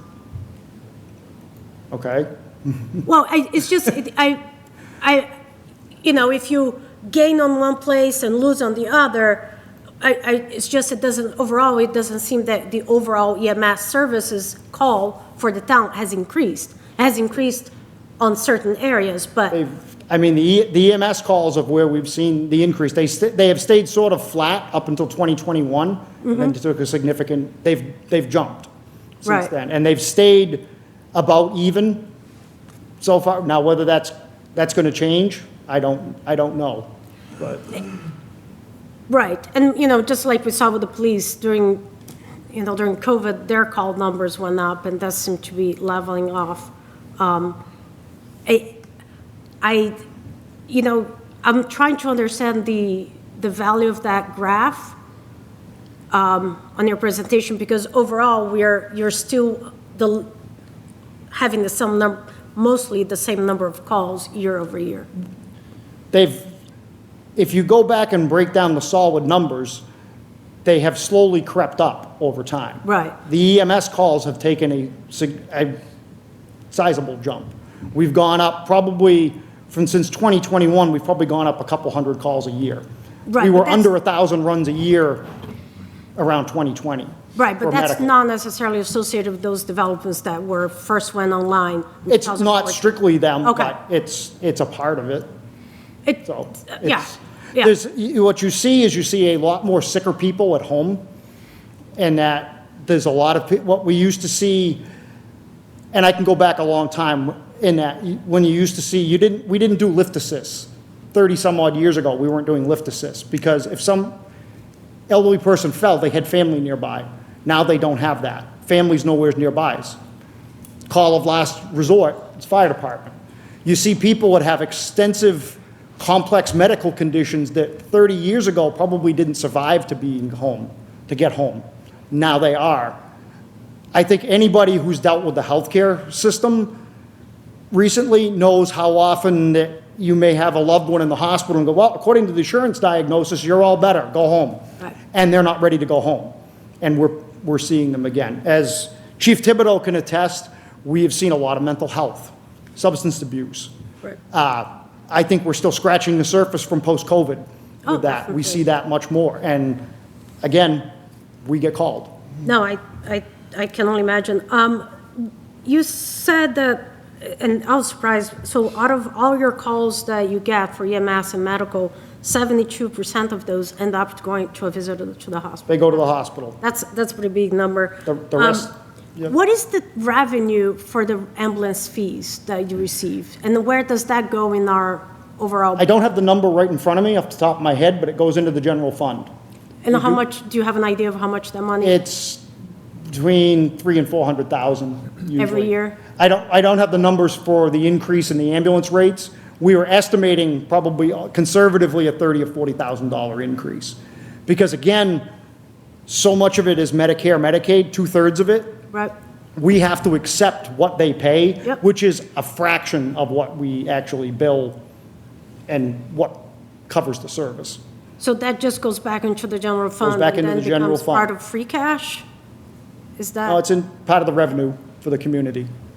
Is that, does it go back, where does that $300,000 land? It does land part of the free cash that goes into the overall calculation of the receipts for the town. Okay, So there's offsets, so we have coastal that we pay as part of our collections as well. So there's a reconciliation process at the end, so it does go into the free cash as an overall. so thinking of, I don't have the exact number, but no, but it's it's pretty close, just, yeah. so the money that we received that ended in June 30th, 2024, that we received throughout that fiscal year, Correct. got certified in October, November 2024. And now we can only use that money in 2026. Well, it's not appropriated, so it's sitting in the Right. free cash. Right. So you can reappropriate at town meeting. Is there a mechanism where we can create, we're not sitting on money, that it can be more of a revolving fund that we are, because, when inflation is, well, a few things that happens in my mind. Here we are appropriating $500,000 for this and for his budget. But we are always taking, money that we can allocate somewhere to assign to things that we actually have money hanging here. We just, because of our process of realizing revenue, it's not in our books. So with that, my question is there a way that we can realize that money in the current fiscal year so that it can offset maybe his budget, sort of a revolving fund, and then, we are realizing that money right away. It makes it easier to, actually, telling us that out of his budget, $400,000 gets, we get money back. It's a very different picture. Yeah, it's part of the mutual aid for the town. So I could take a look and do a little detail and provide it to the finance committee. I can do that to you, but that goes into our overall revenue. So it's part of the overall, so you have the omnibus budget, right? You have the departmental spending, but on the other end, you have the general fund revenues to offset. So it's there, it's just, it's buried within the calculation. Right, but you want to see it as a part of the actual revolving fund. Because say. we just I can have see like, $500,000 sitting in the sky because we're not realizing that revenue in our books in a way that can be realized. Like when we receive grants, we can use that money to right away. Why can we realize some of those revenue as, by setting up a revolving fund, what do you call that thing? Enterprise fund. I mean, there gotta be a mechanism that we are now waiting,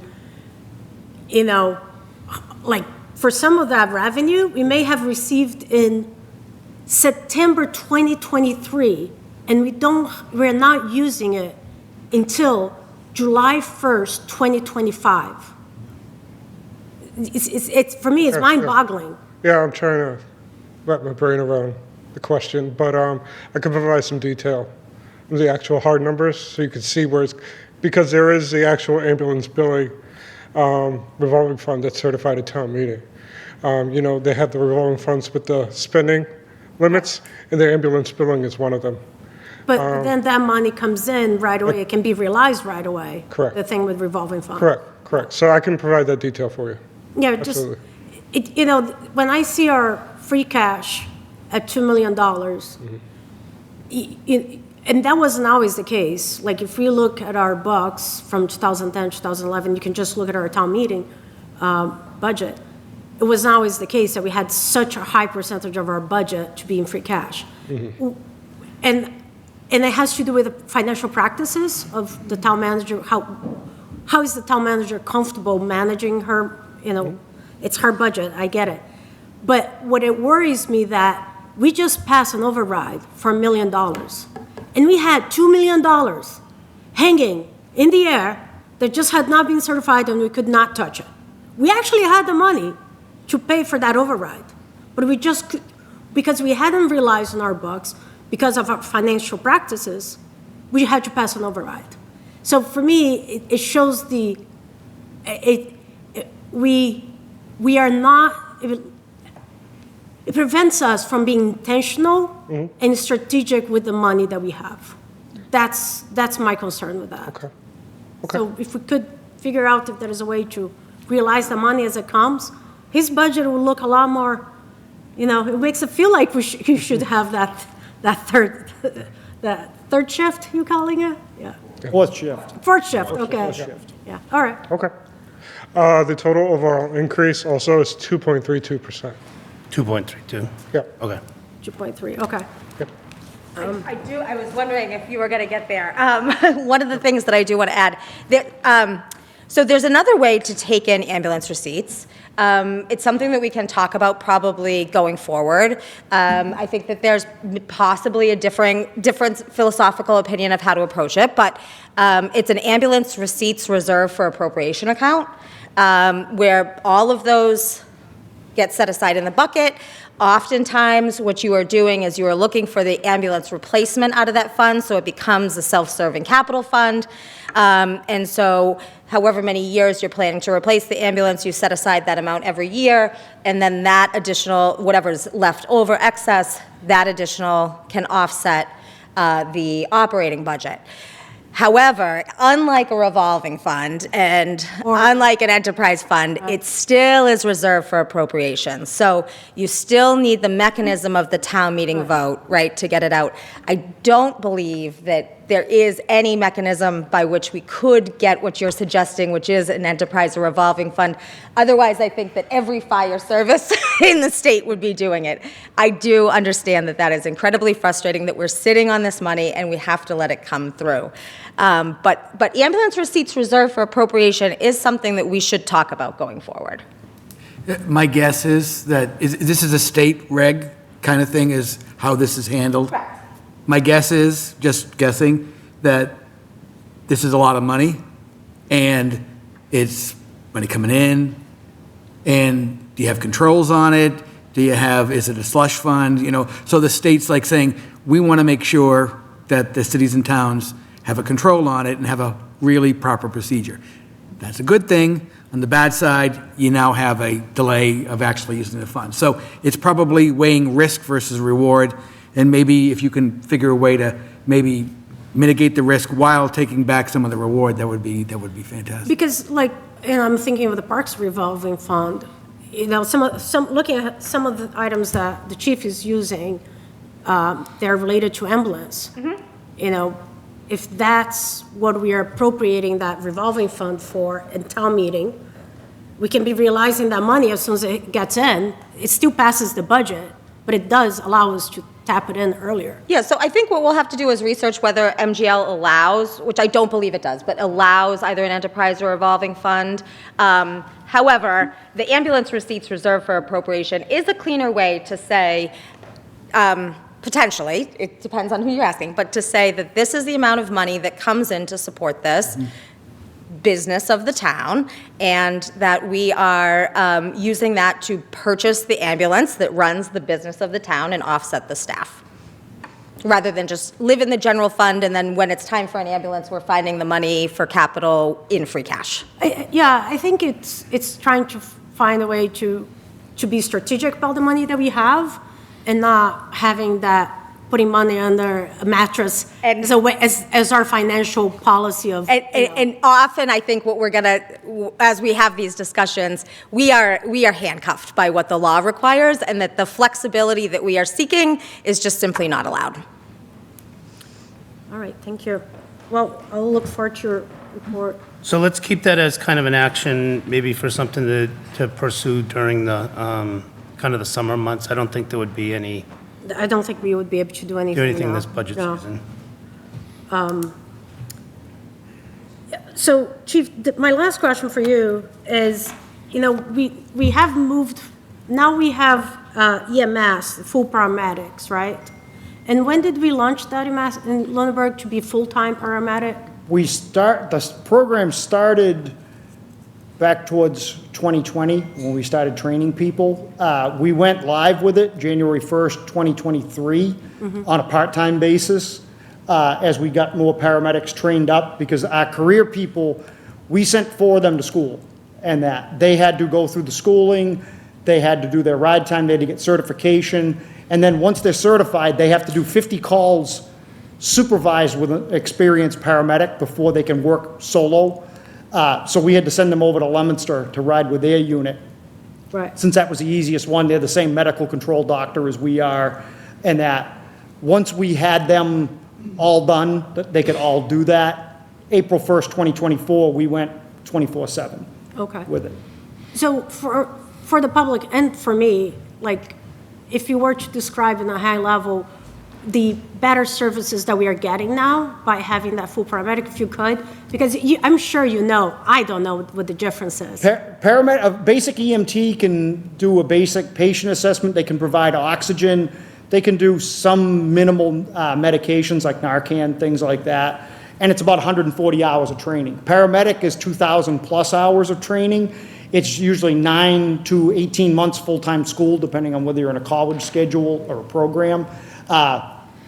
They can do a lot more advanced cardiac medications. They can push hard medications like fentanyl, morphine, things like that. They can do advanced airway protection, endotracheal intubation. They can do, we can use the automatic external defibrillators. They have manual defibrillators that they can actually cardiovert people. They can do 12-lead EKGs to see if you're actually having a heart attack. And that before we had to wait for somebody to come in from another town to do that service for us. Now that service is right here with our people.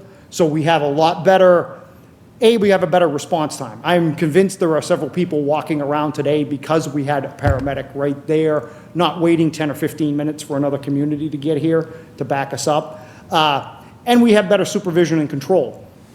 If we had a problem with an out-of-town medic for whatever reason, we had to try to follow up with their agency and hope they addressed it. Now, if there's a problem, which there hasn't been, it's a lot more accountability for us. And again, we're a small town. They're all dual trained, so we take, if it's a medical that comes in first, they go in the ambulance. If it's a fire call, they jump in the fire truck. And having 3 people rolling out on the fire truck has I think it's made a difference on several fire incidents that we got a truck there faster and got water on the fire faster and more effectively than in years past when you were waiting 5, 6, 7 minutes for guys to go get the truck and then head to the call somewhere. It's not just EMS. EMS is a big part of it, but fire is still there, and it's still a challenge. Right. So overall, the town is better served with the service that we're Absolutely. providing since 20. Yep. That's it. Thank you. I just had one kind of maybe philosophical question. Going back 20, 30, 40 years, you had the fire department and EMT. Do you see them in 20, 30 years being separate? Because it seems like as baby boomers are aging, the calls on EMT is going to go up. You have fire-trained people, but also EMT-trained people. Is that, would it be better to have separate entities at some point? Would you want to pay for 8 firemen and 8 EMTs or 8 firefighter EMTs? Or you could regionalize it or something. I don't know. But it just seems to me that fire and medical aren't the same thing. And I mean, I understand historically, firemen went to a thing and there was somebody and they needed help and so medical came in. But now the world has changed. Has there been any discussion like that? Because it seems to me, it just doesn't seam like that's... I'll answer it as simply as I could. In a small community like this, I would never, ever, ever advocate for separate services. The dual purpose is saving the town money. Because if you had separate, you're still going to be paying, even if you're paying for, say, a regional ambulance service, who's going to go to that call and take care of that person until that other ambulance comes from who knows where? Fire department. You're going to have first responders. You're still going to have people in the station because you still need a fire department. Sure, right. The challenge, again, some places in a bigger city, that works. Smaller communities where we have to do more with less, you want the dual-trained people. Like cities like Boston, do they have like EMT areas and fire? They run a separate city service, a third service ambulance service. Okay. Separate from the fire department. A lot of the big cities do that. Some, most of the smaller towns, we're both. Right. We do it all. Just for back history, we've run the ambulance since 1969 as part of the fire department. So, and that, it's a challenge to get the people that want to do Right. both, but it's not impossible. And for a small town, that's really the option. So we relied on a third service private ambulance for our ALS for a long time. That is one of the reasons we went ourselves, because we had challenges getting them. They had challenges staffing. And I'll be nice, we had some challenges with billing irregularity. Private ambulance has to make money any way they can. Mm-hmm. So we're not in it to make money, we're in there to offset our costs and provide good service to the town.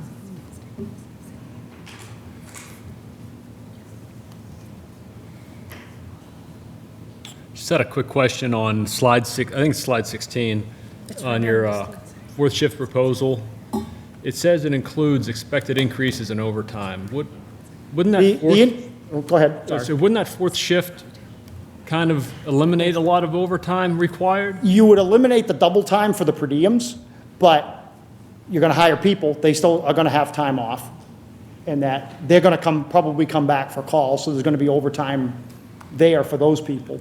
We estimate, 2 weeks of vacation, and that we estimate a certain number of sick time, certain hours of sick time, certain number of hours of personal time, certain number of callbacks. The sick time is usually off on the low end, the callbacks are usually higher depending on the person.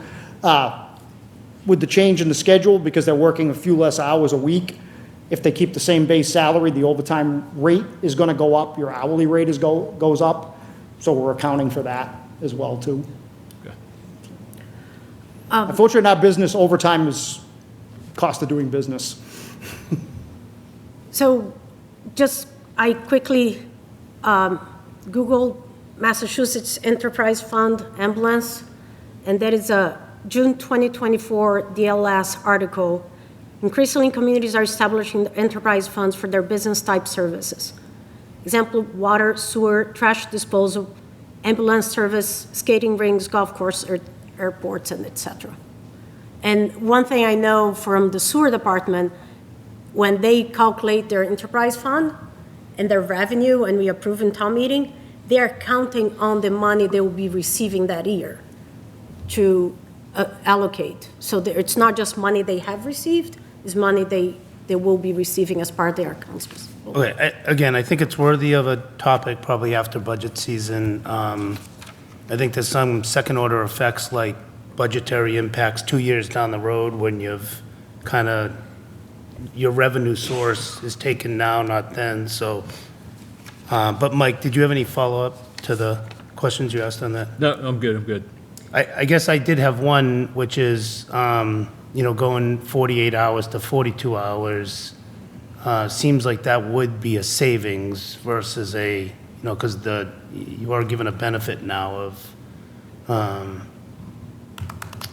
It's a topic for negotiation. I understand. I'll say that as nicely as I can. That's a topic for negotiation. I don't have a dog in that fight. Yeah, okay. I mean, $500,000 is, almost $500,000 is. I can tell you there's been 2 departments in the area that have gone from 48 to 42. One kept the same hourly rate so that the top end salary dropped, but with raises that brought it back to where it was within 3 years. The other department kept the base salary where it was, so the hourly rate went up, which again, doesn't affect your salary, it affects your overtime. Okay. I don't know who does our negotiations, but,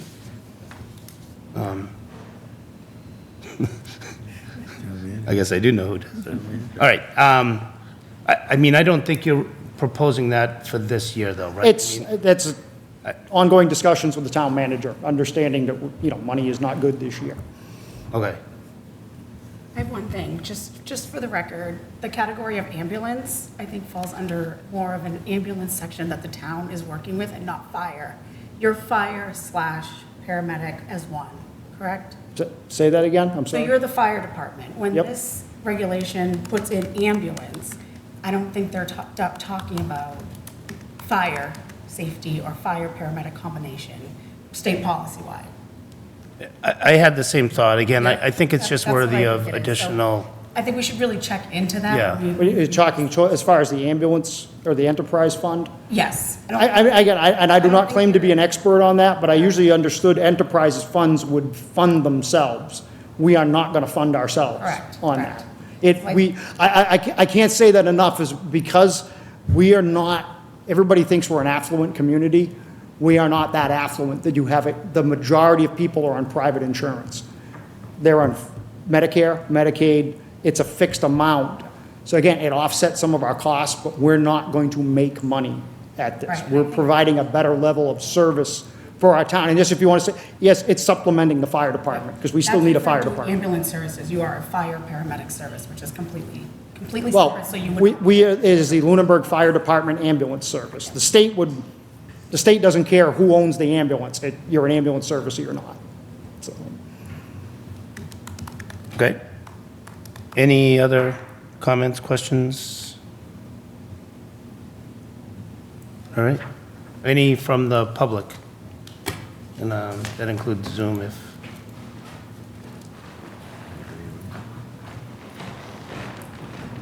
Good evening, Glenn McLeod, 436 Reservoir Road. I have comments just of in support. Would it be more appropriate to wait until the public comment? You can do it. If Okay. it's related to this. Yes, it is. Yeah. First, I would just like to commend both chiefs, very comforted by the service that they and their team provide the town. And I was very impressed in the presentation that they did provide tonight. They clearly work well together, and I personally hope to see that continue through the years. It's my opinion that public safety is one of the fundamental responsibilities of what the government provides its citizens. And what I would categorize that as police, fire, and DPW. And police and fire being, in my opinion, the two most important departments and services that this town provides its citizens. And I'll speak specifically to the fourth shift proposal. Through you, I would implore the town manager to make that happen. I think that's for self-interest. I think it's best for us, the citizens. But not only that, probably equally as maybe more important is the pleas I have heard. Pleas from the staff, but the proposal from the fire chief that we need the three firefighters, the three additional firefighters. It's very clear, and the fire chief has articulated very well why that's necessary.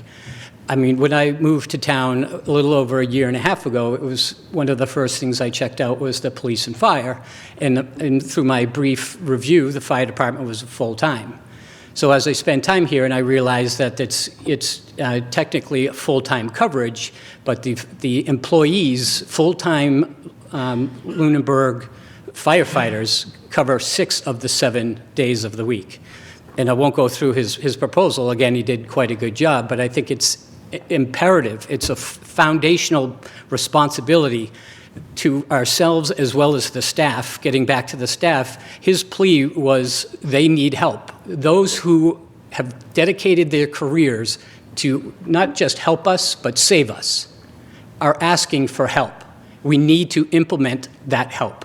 They help us on a daily basis. They've committed their lives to the service. They're not going to have, second homes, vacation homes.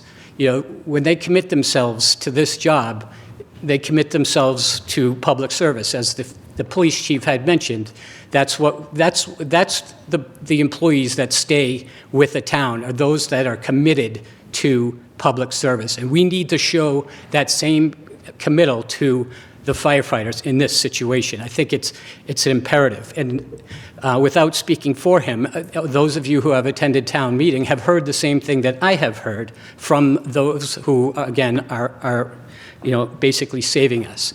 And getting back to why I think it's so important, and for you to keep it in mind in all these difficult budget decisions, is if a threat came into this hall right now, the police chief and his team would address or eliminate or stop that threat. And if there was anything, any injuries incurred, the fire chief and his team would then step in and help that person. They have the ability to, if we have the worst day of our lives, they are here to chart and organize what our future looks like, our personal future. And we just need to ensure that we show them that. I know it's a lot of money, and we can't, in theory, do it in one budget, but a plan should be in place. And this is one of the fundamental problems I think is Lunenburg is confronting. There's a lot of issues, and I won't go down that rabbit hole. Everybody is aware of them. But it's one of the fundamental reasons why, at this time, I do not support the proposal for the new town hall as well as the redoing this meeting house, because there's so many fundamental issues that need to be addressed and fixed first. And it's not to say that something isn't necessary, but I just implore you to stay focused on the importance of public safety and the role that government has in providing that to its citizens. Thank you very much. Thank you. Any other questions or comments from the public on this? Can I have a follow-up question on that? Yeah, absolutely. Your fourth shift, I mean, do you have like a staged plan at all on how you would do that over time? We could do it, in a perfect world, 3 all at once. It was great. We could implement that quick. We could do it 2 in 1 year, 1 in one fiscal year, 1 in the following.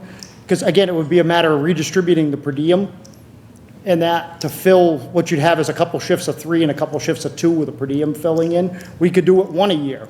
It's stretching a little bit, but it wouldn't expand the number of hours we're spending on the per diem right now. So it is doable with one per year over 3 No, years. I understand what you're saying. I mean, it doesn't really help you by doing it in a staged plan, but it slowly gets you to that point without... Going to the 42 and even hiring the 1, it spreads the current career staff over 7 days a week.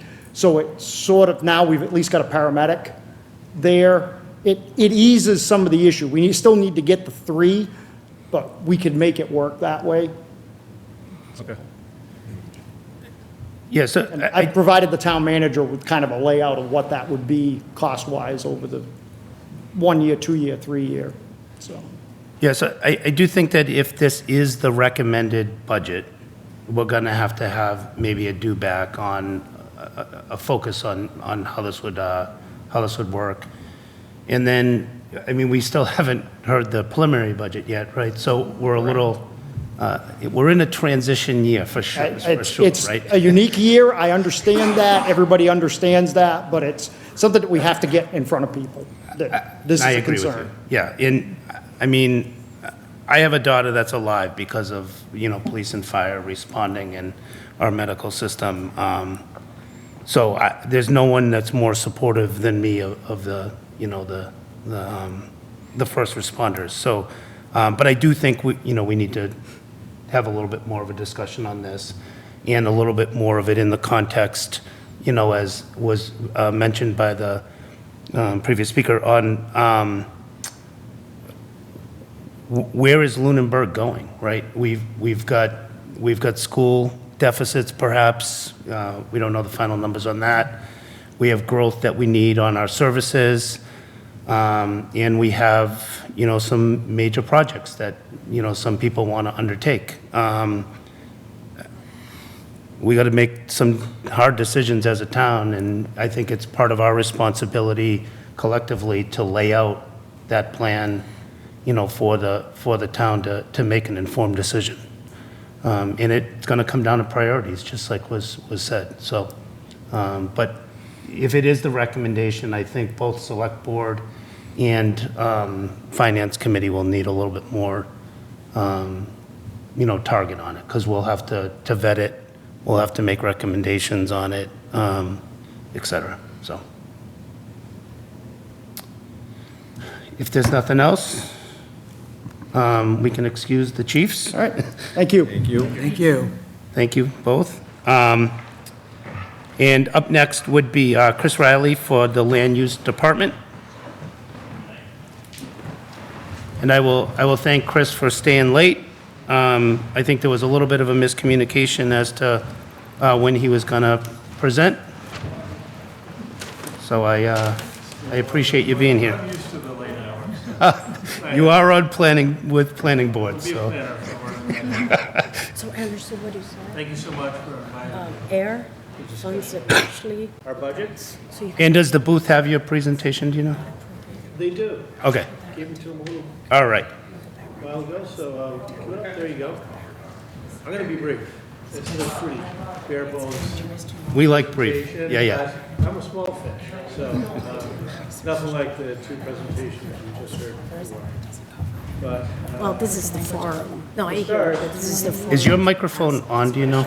You know, something that. well, Is there, you got me? Well, I mean, that's. it's that's- red. That's. Red? Approach is, but I hear you. There we go. Good? Thank you. Oh, it's stereo. So I think probably I should start with describing what land use is for some of you. You probably every now and then see a bunch of people running back and forth, playing in traffic from Ritter to Town Hall, back and forth all day. That's land use usually, mostly us. And what does land use do? Next slide, please. Well, there's 4 core functions in land use, what we call land use. Planning, and planning, that's what I spend most of my time doing. Supports the planning board, APDC, other, what we call BCCs, boards, committees, and commissions, any land use related type of body. Planning department will support them in their permitting authority. We also have conservation, the Conservation Commission, and we have staff, a conservation agent that supports them. And we have the building department, otherwise known to some of you, all of you have probably had some interaction with them.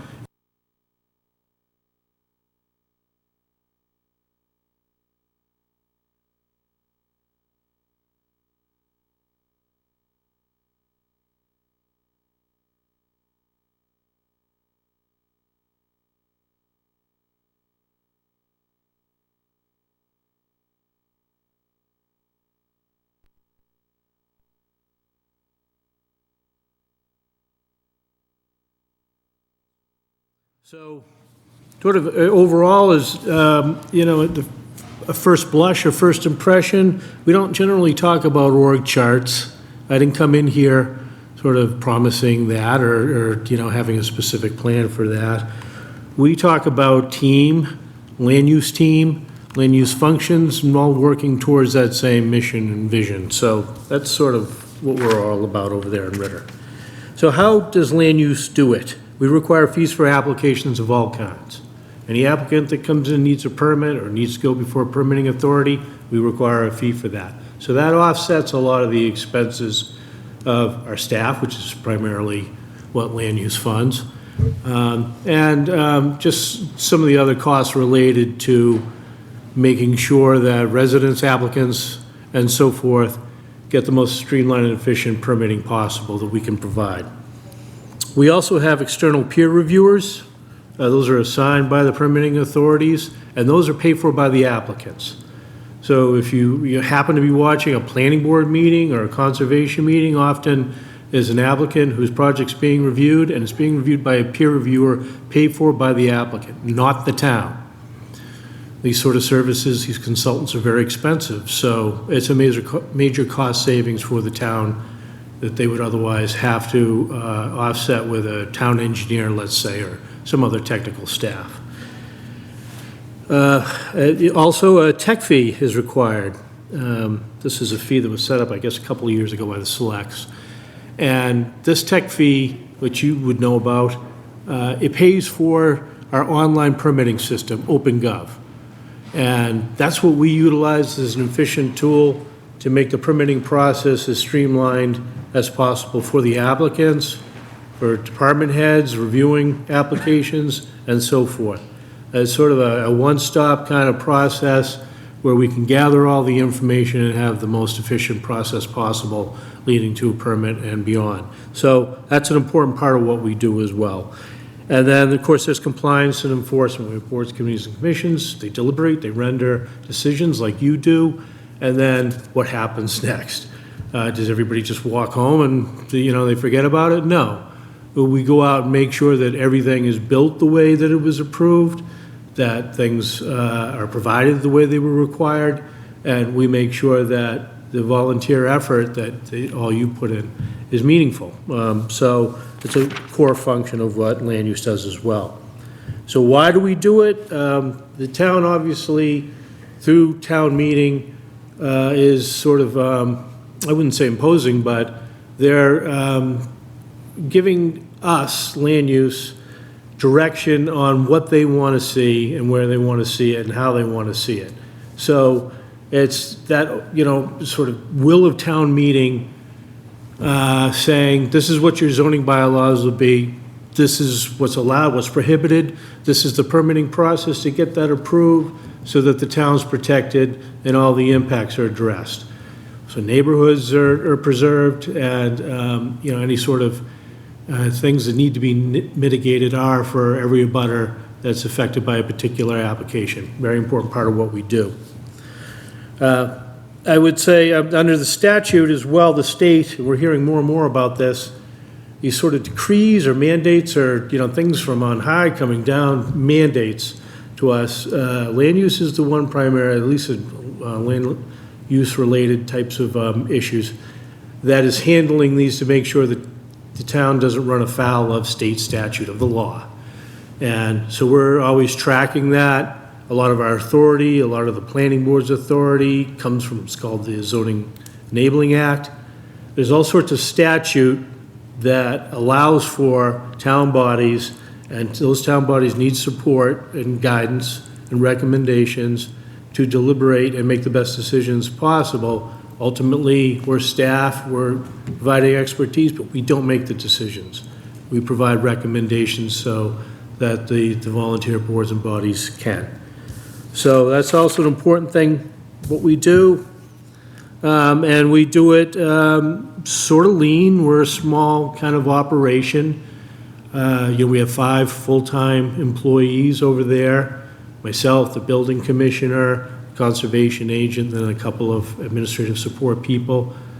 Small-time operation, handling a lot of big-time activity.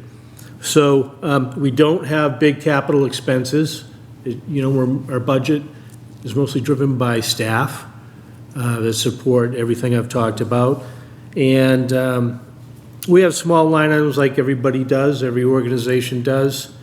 Office supplies, clothing, for some of the people who do a lot of on-site inspections, professional training, that kind of stuff, things you typically see in an organization, just as background support for fulfilling their mission. So that's in a nutshell everything that we're about. And I'm going to move right to the budget. And you can see from those 4 core functions that I've outlined that we're pretty level funded. We are every year, from one year to the next. It's pretty consistent. It's salaries that go up just a little bit according to steps or whatever. That's all by formula and schedule. And every now and then there may be something that's identified that somebody thinks is important to enhance the mission or the operation. We've got a couple of very small things in our budget requests this year. One of them for conservation is professional training, not only for the conservation agent, but some Conservation Commission members. This is to go to a conference, an important sort of seminal conference for what they do. And that's well within the bounds of what you'd consider a normal envelope of professional training in a particular department. And for me, in planning, as the director, I have full-time admin support. I pay for my own professional development. It's just a thing I do that I've made as a priority. So we don't have a lot of professional development in planning. Conservation, we've covered. Building, he goes to seminars and so forth. Some of those have a nominal fee. That's to keep his certification as a building commissioner with the State Building Commission. And so these are necessary things to keep him certified in his role. And then the ZBA, that's just time for compiling minutes and things like that. We have a full-time administrative support person who thankfully supports the ZBA and provides those minutes, and we have a small nominal fee for that. So in a nutshell, that's the whole thing. You can see it's not a lot. As I said, we're kind of a small fish in the whole big pie of things, but an important function.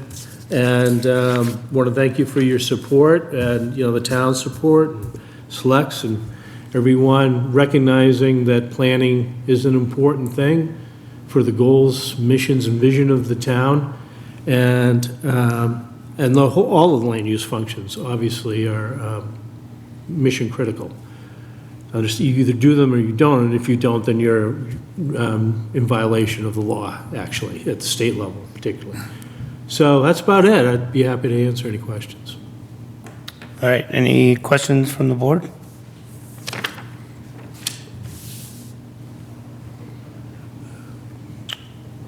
Yeah, I don't think I have any questions either.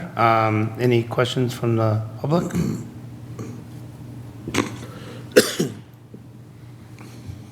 All right. Thank you, Chris. Thanks for your time. Appreciate All right. Thank you very much. Thanks.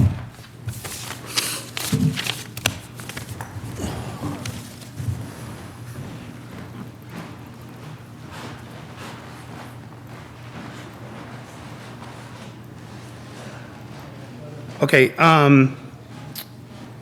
those are our scheduled meetings. Our next, we don't have any new business per se, old business, just to go through it, if there was any general budget discussions that anyone wanted to talk about, we could do that now.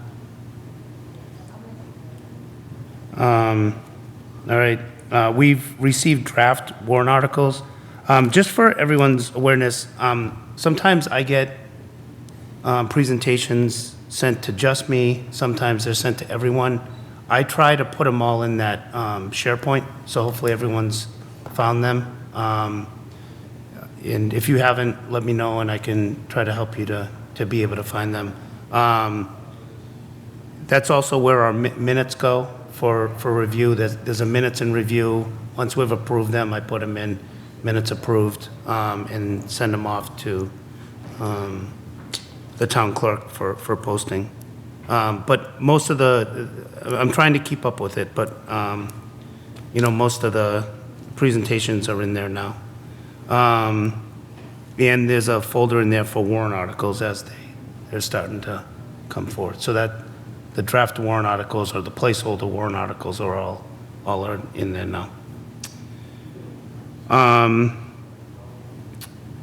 just kept on here, anything budget task force recommendations related. I know there's been some discussions amongst some of the boards about some of the recommendations that were pulled together from that.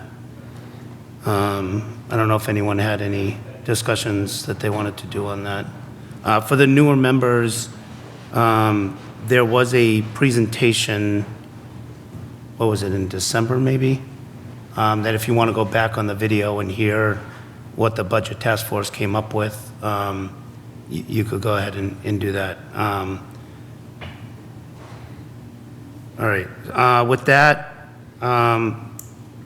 Jen, was there anything you wanted to say budget related at this point, or keep it? Okay, all right. We do not have any minutes from the previous meeting that I saw. Other than that, we're all caught up still, which is a good position to be in. Any committee reports?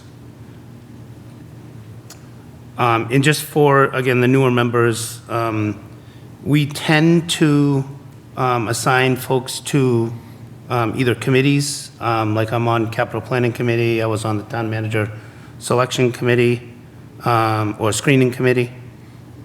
Tom's on the building committee, whatever you're calling it now. Building design. Yeah, building design committee. Jean's our liaison to school. We'll have to go back through that because I think through us getting to a small board and now back up to full size, we'll have to make sure we assign some people. We didn't have anyone assigned to the master planning committee when Evan left. But any other committee reports? Okay. Any actions or topics for future meetings? I did make a note on the ambulance revolving fund for a future meeting. Important dates, our next meeting is Thursday, so this is kind of our busy week, at least for now. And then Gear Up Thursday, 3/6 will be a busy meeting because we have Council on Aging coming in. I'm going to do them first. And then we have Monty Tech in School Department. The Monty Tech brief is already in the folder. Monty Tech's an interesting one where they basically tell us what we have to pay them, and we have to pay them. But then School Department will obviously be another big topic for the year. Did the schedule change, Chris, for the 27th? Because DPW facilities and sewer and town manager budget on this schedule. Yeah, preliminary budget we added on the 27th, but other than that, it's preliminary budget and DPW facilities and sewer. All right, so not school and Monty Tech next week. Yeah, that's on the 6th, sorry if I Right. said it was next week. That's the 6th. And we also are adding Council on Aging on the 6th because Deb 1 or Deb 2, not sure which one. They can find it out and tell me. Was sick last week, so we moved her to the 6th.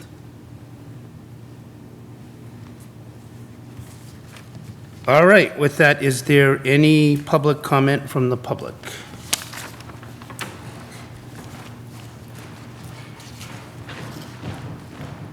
Glenn McLeod, 436 Reservoir Road. Just a little housekeeping. I forgot my opening statement was, do you know what policemen and firemen have in common? You're going to say it now that the chief's left? I was going to say, I really did forget, but it is because, no. They both want to be firemen. But anyway, their dog does. Did you see the dog? He looks like a fire dog. Yep. But I would have said that, but I did legitimately forget. But really, one of the statements from the fire chief, that took me back, and he needs credit for the honesty and the straightforward answer that he provided one of the new member here to my right. In the history of the planet, I think when any town department head has gone for an employee, they sell it by saying it's going to save on overtime. The chief gave a very straightforward and honest answer to your question, and I really appreciated that answer. And those two things I did want them to hear. Hopefully they'll review the very last of this meeting. But it was really I was floored by that answer. Yeah. Thank you. I do think we have honesty from our departments, which is a good thing. All right. I don't see any other public online. Any public comment from the committee? I would like to ask a request from the town manager, if we could have the breakdown of the sources of our free cash certified, which was, I think, a little over 2 million last fiscal year, just by the sources. Like, today we just learned 400,000 was from ambulance. Yes, so I'm not going to be prepared for that on Thursday, but we can absolutely get that to you in the next week or so. And I will be talking about you do want a certain level of free cash. So there are recommendations from the Department of Revenue of the amount of free cash that we should be generating out of the budget. And I'm going to be talking about that on Thursday. And we are right in that target. So we are right in the spot where the Department of Revenue suggests we should be, but we can absolutely provide a detailed of what lines we're turning back to free cash, where, and often so there's really multiple things that are happening. You have expenditure lines that are unexpended, and you have revenue lines that are conservative. And those are the two main drivers of free cash. So, but I want to be cautious because I know there's a lot of folks listening in the public. We need to have a certain level of free cash. It has a purpose, and we are in the target zone of Department of Revenue. And it would be good to have a conversation about all these things. Yes. You know, just again, from my Google, like AIR has the ambulance as an enterprise fund. And what I think within, again, it's financial decisions is all about being intentional. What do we do with money, right? And here we have a department that is trying to increase their staff that the town needs, you know, would like them to do because we have had this plan. And there's, you know, like we just got to be real and intentional about financial. It's not just. And the other thing that I will say is that I came from a community that used free cash in an operational budget. We had a structural deficit. We had a structural deficit for decades. It was not huge. We had a policy around it, but it is not good budgeting practice to use free cash for operational funds. You will cliff at some point by doing that. Free cash is great for supplementing the snow and ice budget, which we are often in a deficit position on. Free cash is what funds our capital plan, but free cash cannot be what funds our operating budget. We can have lots of conversations about how we can be less conservative with our revenue. I think you're going to see that we've been a little less conservative this year with our revenue, so that will tighten up what that amount of free cash turns back to. We have budget lines that we are tightening up, so there'll be less free cash, but we need to be cautious that we don't want to bring the free cash level too low because we will have other consequences where we won't be able to maintain our vehicles, our buildings, and the other types of things that you need to use that free cash, one-time money, one-time things. Operating, taxation, ongoing long-term things. But we'll be talking about all that, and I'm glad that you bring out the point, because I think that there are folks that are listening to these meetings that they don't understand what free cash is. It's different types of money. So I appreciate the question. All right, any other public comment? Then with that, I would entertain a motion to adjourn. So moved. Second? All those in favor? Aye. Aye. All right, it passes. We're adjourned.